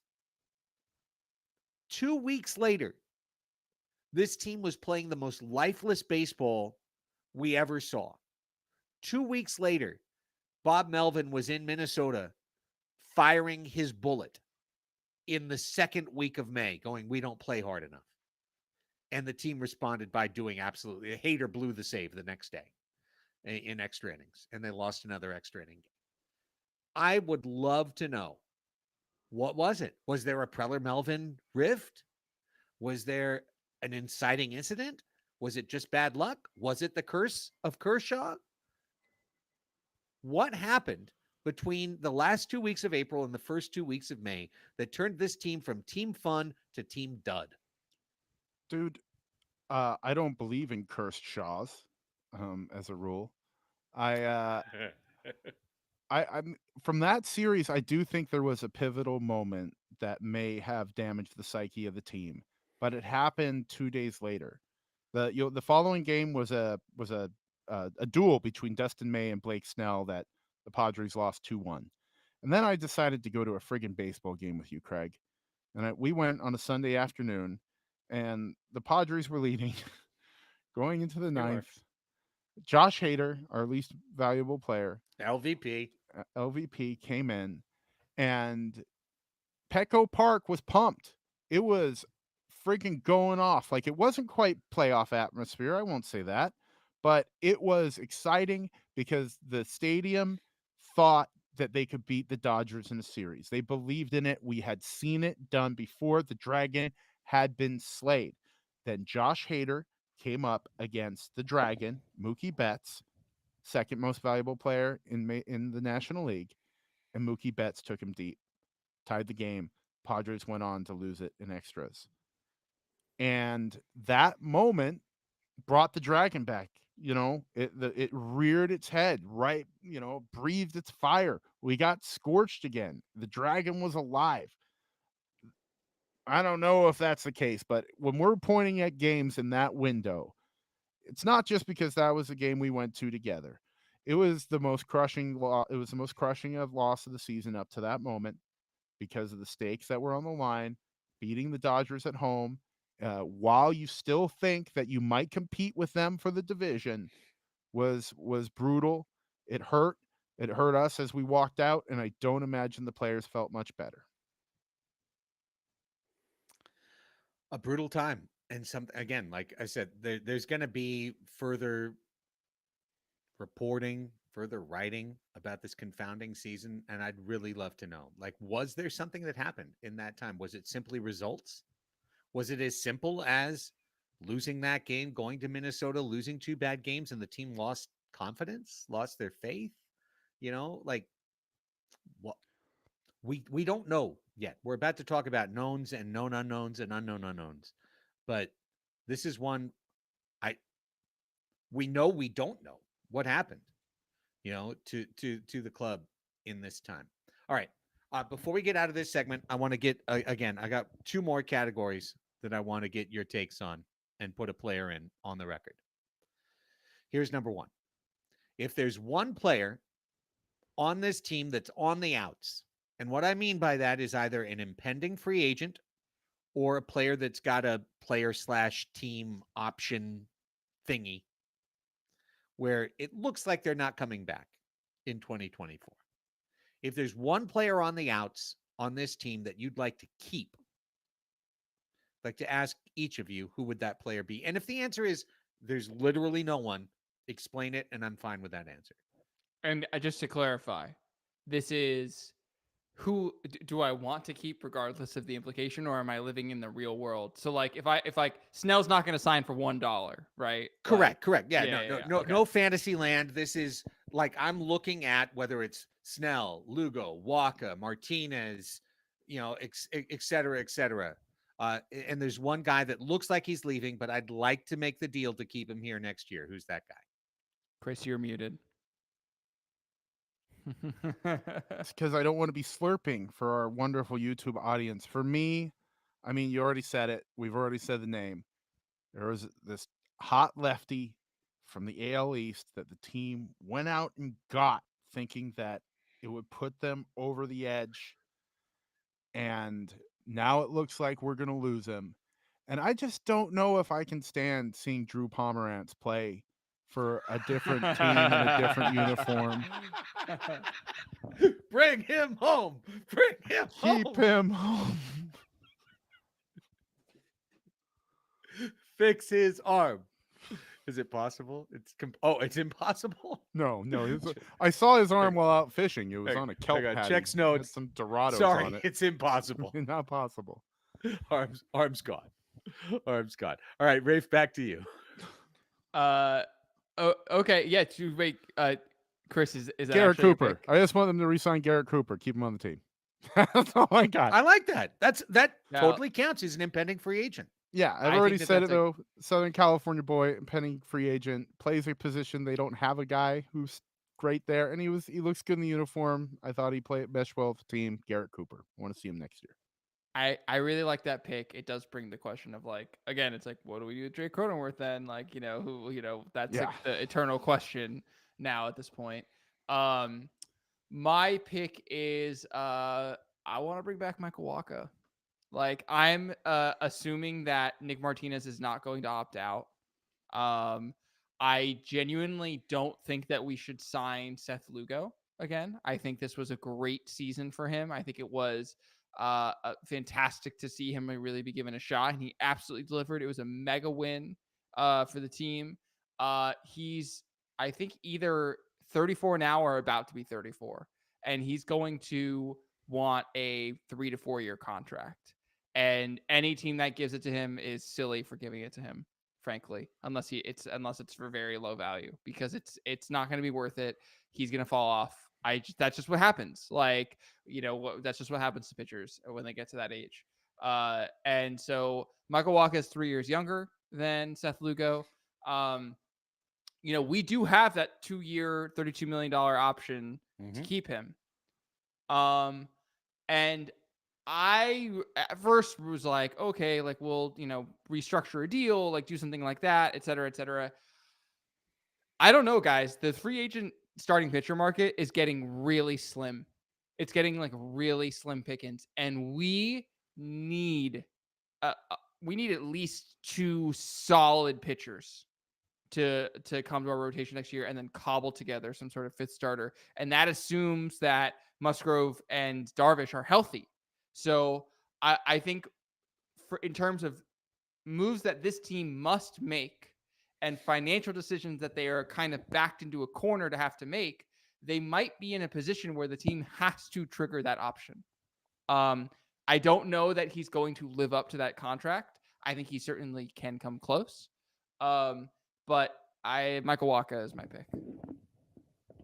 Well, Michael Wacha is my pick too, and I think you made the argument very, very succinctly, Raphie. I don't really need to add on to it. I was trying to find the literal number of dollars per WAR spent in baseball in 2023. I saw it was $5.5 million per WAR in 2021. I assume it is more than that in 2023. And as long as it's a little bit more than that, Wacha had 2.6 F WAR, 2.4 B WAR. You're like, the numbers kind of add up. You know, it as long as it's around $6 or $7 million a WAR, you're getting market money. Fangraphs treats it as somewhere around 8 to maybe even closer to 9. Does anybody have eyes on John Prokota right now? Is John Prokota okay? John's okay. Yeah, we've been texting. We're very, very busy with. Okay. All right. Yeah. Just remember, you guys had a different opinion of this in June. Yeah, we did, well, and then I know, but he kept pitching the way that he kept pitching. You know, right? Okay, so just take it at that. Take it only at that. $8 million per WAR. $16 million club option. Yeah. That's 2 WAR. Wacha produced 2.6. Yeah. 21 million this year in value, according to Fangraphs. So pick up the contract. It's that simple. Look at the last 2 years of Michael Wacha's career. He's 25-6 in the major leagues. And his ERA was 3.32 one year and 3.22 the other year. So kind of like Blake Snell in some ways, like, you don't sign Blake Snell going, well, I'm going to get 200 innings out of my starting pitcher. You sign Michael Wacha knowing that you're going to get 130 innings out of Michael Wacha, and that you're going to need some Avila time or Waldron time or Morahone time to cover some of the gap. But nonetheless, I feel like the maths are mathing right now. that Wacha just adds up to pick up the option. I do want to get some imaging on that tired shoulder, on the fatigue, that shoulder fatigue. But I am also with you guys. And you know, I see some folks in the chat and YouTube saying, well, you know, I'd rather have Yamamoto. Well, sure. I mean, you know, there's plenty of things I'd rather have. Snell. Yeah, I'd rather have Snell resign. It's just not going to happen. Yeah, I'd rather have the ability to hit a Nolan drive Ryan, 280 circa in the fly, 1978. You know, right? I'd rather sign Jack Morris to a 7-year deal, getting 280 innings a year. You know, but that none of those things are possible. So Wacha makes sense to me. I feel like that deal could wind up being a great deal, or at least an okay deal. Honestly, we don't need great deals. Lugo was a great deal for the Padres this year. Just friggin' win. Just straight up A+, 10 of 10, no notes. You signed Seth Lugo to an incentive deal. He delivered you on almost 150 innings of above league quality starting. He's going to go now at 34, get somebody else to pay him, hopefully the Royals, like 3 or 4 years at market rate, and his arm's going to pop because he just went from 60 innings to 150 innings in a year. Michael Wacha is just Michael Wacha. Nothing spectacular this year. Nothing that was an aberration happened this year. When he was healthy, he was good. He missed, 7 or 8 starts, and that's what he's going to do. He's probably going to miss 7 or 8 starts next year, but if he's good for 24 starts, damn, the Padres need those 24 starts next year. Sure. All right, I like it. We've got some good answers. Let's go to the other side. If there is a player on the ins, this means a player that's got a contract for next year, a player who's going to be on the team next year, barring the front office making moves, and you'd like to see the team be better without him. Do you have a player for that list? Because I sure do. I do, and we haven't set him yet. And I was talking about doing this at the trade deadline, and that's Trent Grisham, my boy, the guy I invested in. Um, there's been talk that he might be a non-tender candidate as an R2 guy. I don't buy that. I think there's loads of teams that will see surplus value in a Gold Glove center fielder who can hit 15 to 20 home runs dependably without a no doubt in that statement every single year. I think there's a little surplus value, maybe not a ton, but when we're talking about a team that's going to need bullpen help, pitching help, even if Trent Grisham gets you a flyer on a number 6 starter, there's going to be value there for him to be traded. And that's kind of what I think the Padres should do. Tender him, or at least I'm not exactly positive how that works if a player has to be under contract before they can be traded and arbitrations much later. Do you guys have that solidified in your It can work either, you know what I mean? Like it can work either way. After the season's over, you can trade them before the arbitration deadline, and then the other team has to make an arb deal with them, or you Got can it. sign them to their contract and then trade them. Doesn't Perfect. matter. So that's kind of where I would go with it because it's based in reality. It's not kind of hitting the hopium on that somebody sees value in Jake Cronenworth, which I also think could happen. I don't think that's beyond the pale, but I think Grisham has value. I think the Padres have the center fielder of their future playing right field. He played 141 games this year without major issues, getting, angles, learning how to do it in Fernando Tatis Jr. And him next to Juan Soto gives you 2 out of 3 just all-star, potential Hall of Fame level outfield, and you really can fill right field with whoever. I just want to say I completely agree. Trent Grisham is my pick. I don't want Trent Grisham on next year's team under any circumstance. I'm not even kidding. There's no circumstance that I want Trent Grisham back on the Padres in 2024. I'm done with this kid. Done. D-U-N. Done. Or if you want to go Adam, yeah, I was going to correct you, but Yeah. Okay. All right. Either way, done. Because I've seen it all. We've had 4 full seasons of Trent Grisham. I've seen everything. There's no more left.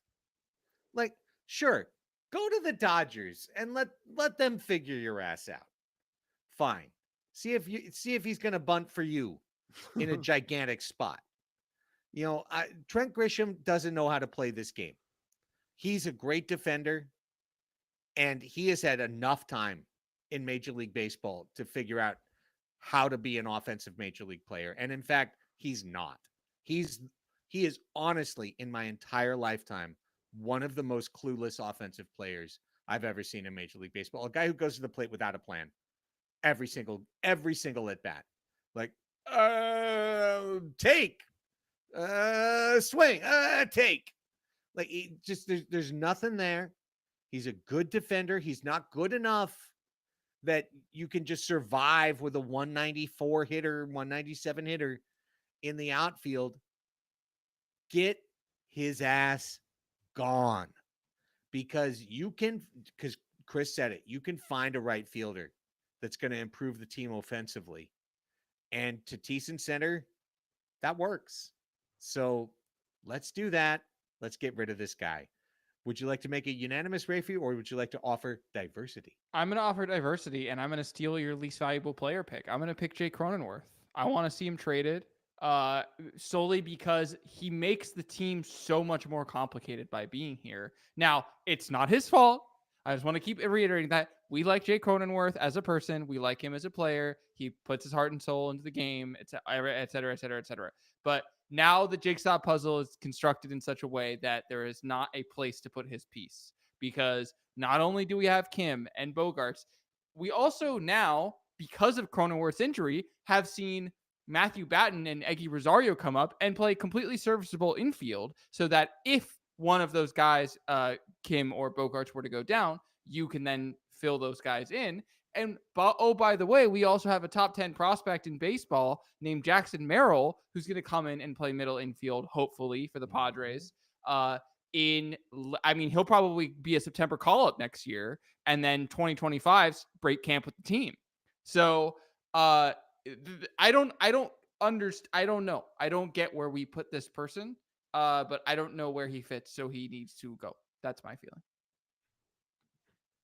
I love it. I just didn't want to be that ambitious. He now is allowed to nix 21 teams off of his trade list. He can only be traded to 8 of 29 other teams. In I thought it was the league. other way I don't know- around. I thought there was 8 on his. Oh, is that it? Shit There's list. 8 he can Yeah. kill. I'm Okay, pretty okay, sure. Sorry, that's fine. Well, that makes it easier. Yeah. I'd rather aim at a target of 21 potential suitors than 8.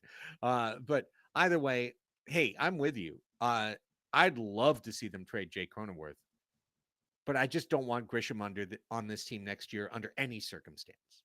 Like, there's no way. I want them to either trade him, and I saw some folks in the chat saying like maybe the Cubs would be interested in Grisham. Great. Love it. Maybe Miami. I saw Adam 24 says maybe Miami would want to trade.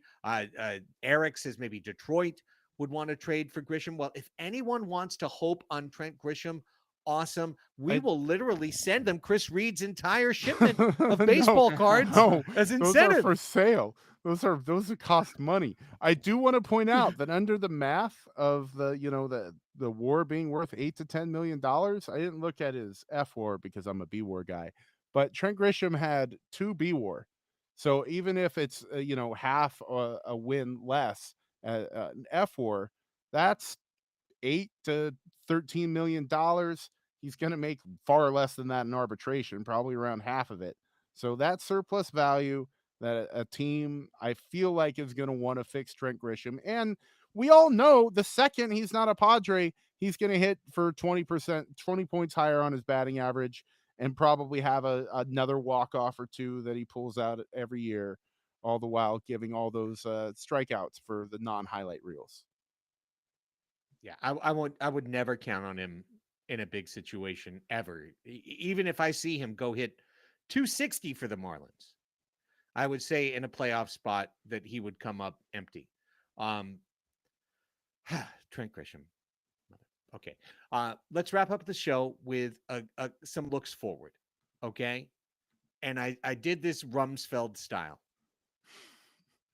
So shout out Donnie. Shout out Johnny Rums. Huge fan of the pod. Absolutely. The whole He's dead, isn't he and Major Garrett. He and Major Garrett would always be kibitzing. I think that Brad Hopp looks like a pretty good player. We're the whole 43 administration cabinet is huge fans of the show. Yeah.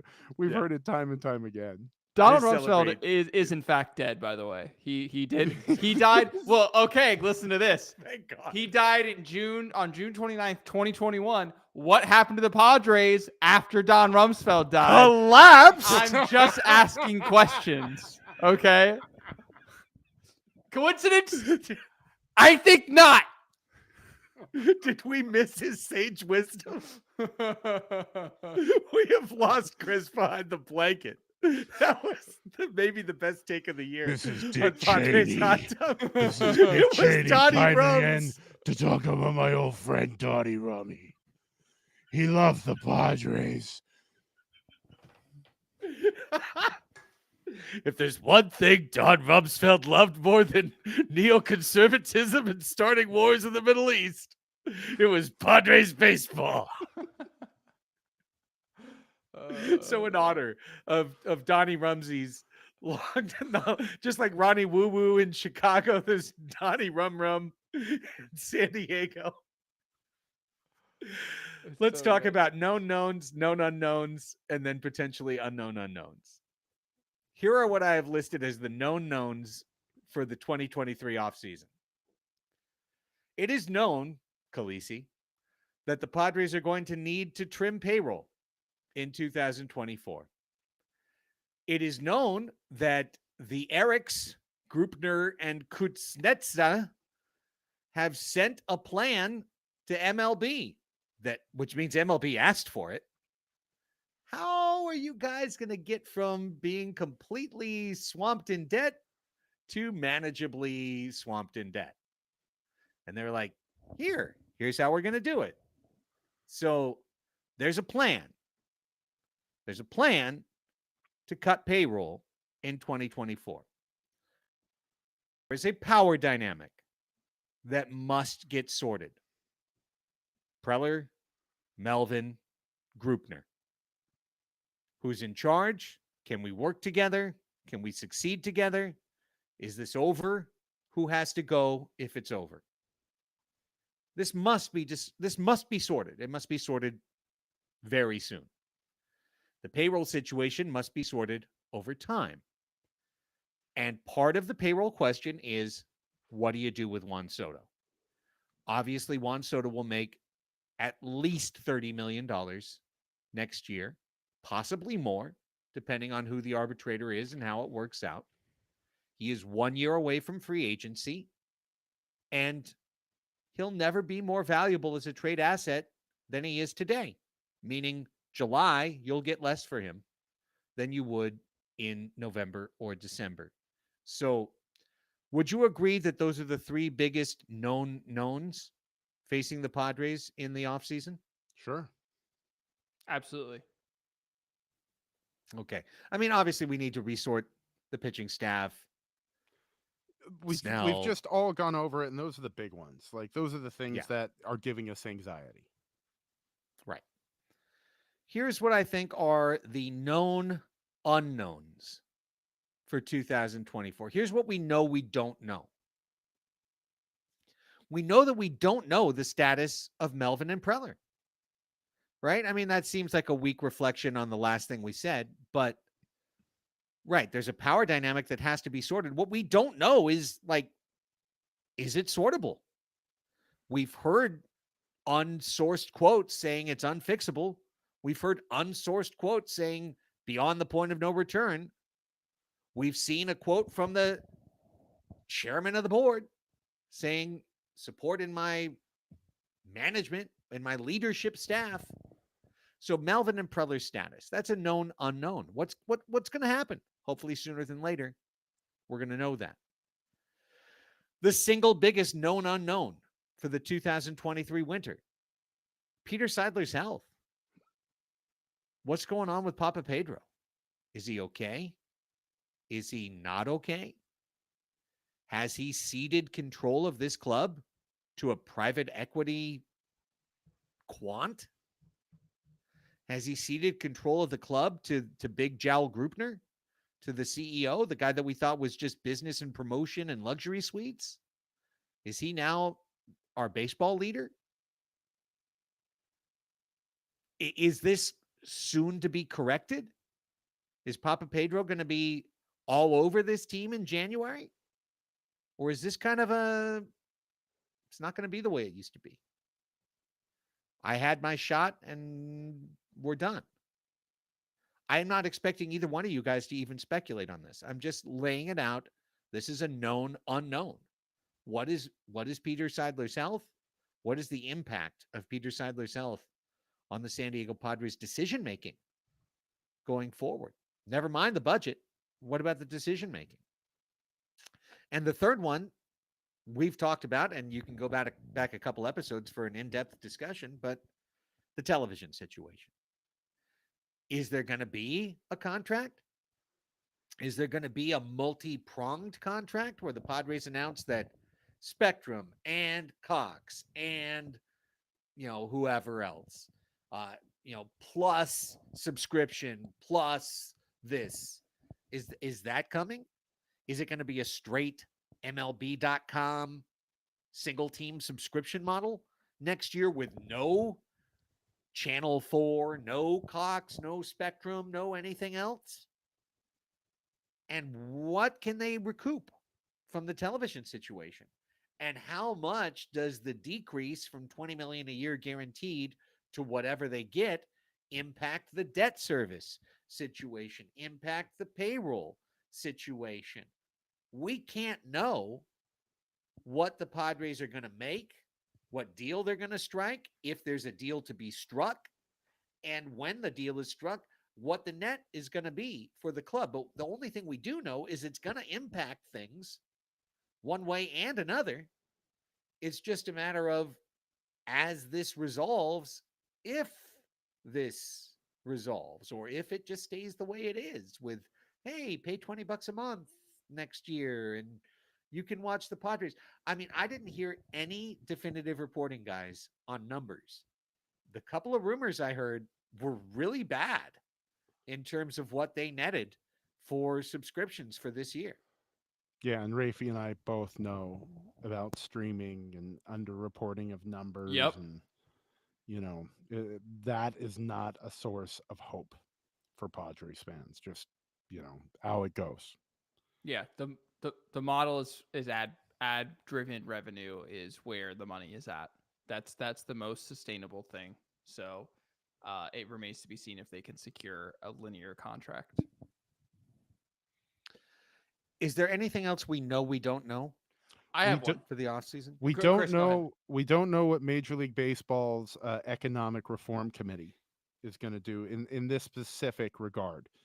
And as Padres fans, we gotta hope that Major League Baseball has like a come to Jesus moment with revenue, and that the biggest market clubs like the Yankees and the Red Sox no longer get to dictate that they get to have their sweet, cushy deals that guarantee them way more money than the other clubs.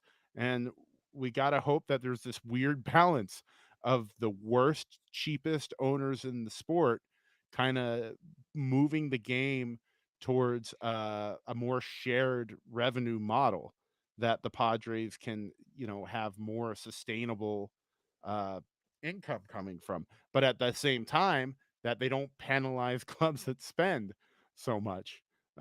It's a real one hand or the other thing, and it's a real unknown what this reform committee is going to say. And that report should be out soon because they've been formed for a year now. And I feel like that's where we're going to see which way the wind's blowing on the Padres TV deal before before next regular season. Rafe, you said you had one? Yeah, my known unknown is the clubhouse player chemistry.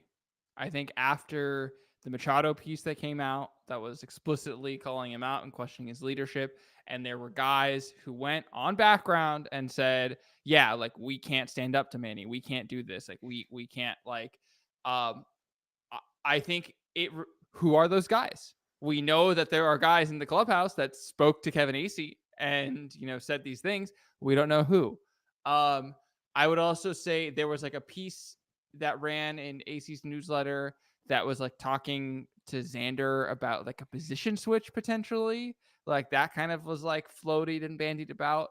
I just think that there's like chemistry stuff in there that like on the one hand, clearly there seems to be some issues. And on the other hand, this is a team that didn't give up until the very last breath. And clearly we're playing for each other in some ways towards the very end. So I don't really know what the clubhouse chemistry dynamic is. I just know that it is highly relevant to the team. So that's my known unknown. The last thing I put in the menu was unknown unknowns. But if you know what we don't know, then you know it. So then it's a known unknown. It's not an unknown unknown. Right? Classic By Donnie definition, trick. we can't know. When Donnie Rumsfeld was hanging out with Ted Leitner and Jerry Coleman drinking old fashions at the Aero Lounge off of India, he was talking about these unknown unknowns. Duke Cunningham would swing by every once in a while. Oh yeah, it was a party. Yeah. What'd you do today, Jerry? Well, let me tell you. Me and Donnie Rummy went to the Aero Club. Got old fashioned. Talked about invading Iraq. I said, hey, what the hell? Why not? Oh my God. I love this fan fiction. All right. Any closing comments, gentlemen, on this season wrap up live YouTube, gigantic, mega sized, over 2 hours long Padres Hot Tub Sure. episode? All of you know that this was the first year you have heard my voice talking with Craig about the Padres. I want to thank our audience, specifically our patrons, but everybody really who tuned in through a season that was very tough, a season that tried our faith a lot. And if you did so hearing new voices, I appreciate it. Well, you did. You heard a new voice on a show you loved. I loved the same show. I was a listener just like Raphie beforehand. Thank you for staying with us. Thank you for supporting us. I love getting to talk about the Padres with you guys a lot, almost as much as I love watching the games. So having this to look forward to every week has been great, and I wouldn't have had the opportunity without you, Craig, and I wouldn't have had the opportunity to do it without you, Rafi, or the folks who listen to us every week. We got a lot of love early on in the YouTube comments, and they meant a lot to me, guys. So thank you very much to our audience for hanging with us. I don't think that I could say that much better than Chris did. I do just want to echo one particular point. I I think I'm speaking for you, Chris, but I didn't think that this is what the season was going to be like when I signed up for this. You know what Sure. I mean? I was like, I'm getting on the boat to do Padres hot tub, and it's going to be the greatest Padres season ever, and it's just going to be happy, fun time. And it didn't end up being that. But I had the time of my life talking about it with you guys, and now like our watch has begun.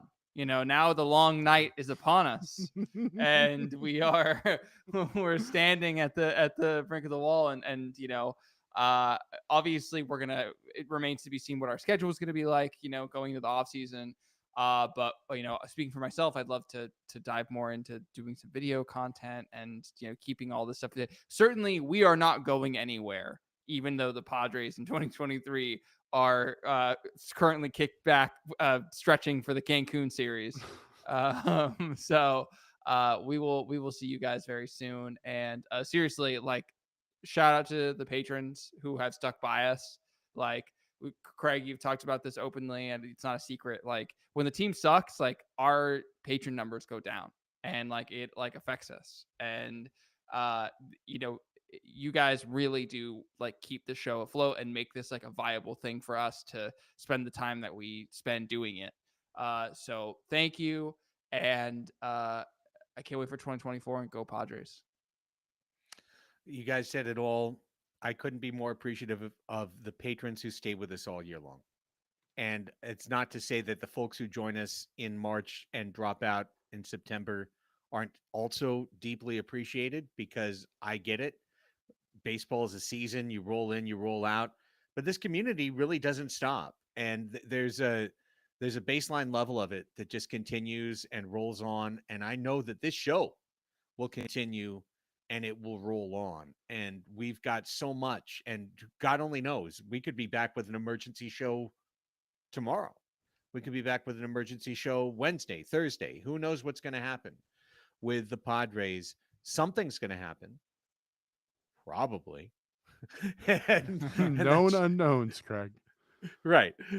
Probably something is going to happen for this club. We're going to be here to cover it. We're going to cover it the same way we have, with humor, with a love for the team, with a hope that they're going to succeed, but also with honesty, also with a critical eye, also putting their feet to the fire when they don't do things right. And I think that people who have found this show and people who have enjoyed this show over time understand where we come from. We come from a place of, we want this club to win. This show used to literally be called "Make the Padres Great Again." And guess what we need to do now? We need to make them great again. Like, they weren't quite great this year. We need greatness.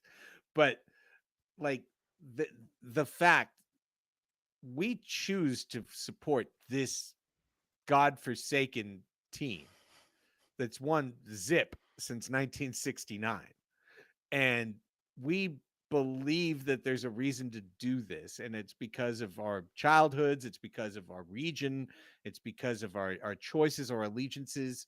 Nonetheless, there's a community that revolves around Padres baseball, even in the winter when there's no games. And we're so thankful to, in our small ways, be stewards for that community and to offer a place where somebody in Spain and somebody in Chicago and somebody in Raleigh and somebody in Normal Heights and somebody in Seattle and somebody in Australia can all get together and say far on this team the whole year. And, so it's with that and with great gratitude and humbleness and just an overall feeling of thankfulness. It's astute humility, Craig. With astute humility. Astute humility. As Drew Barrymore would say, with astute humility, Huge we Padres walk into fan, the by off the way. season. Huge. Yeah. Right? For Chris Reed and Raphie Cantor, I'm Craig Elston. Nothing changes. We'll be back with group therapy on our Discord later this week. We'll have another show next week. We'll continue to roll throughout the off season, but this has been our end of season ice bath, our cool down at the end of the craziest, most pissing off season of all time. Obnoxious Is the right word. For Raphie and Chris, I'm Craig. Go Padres.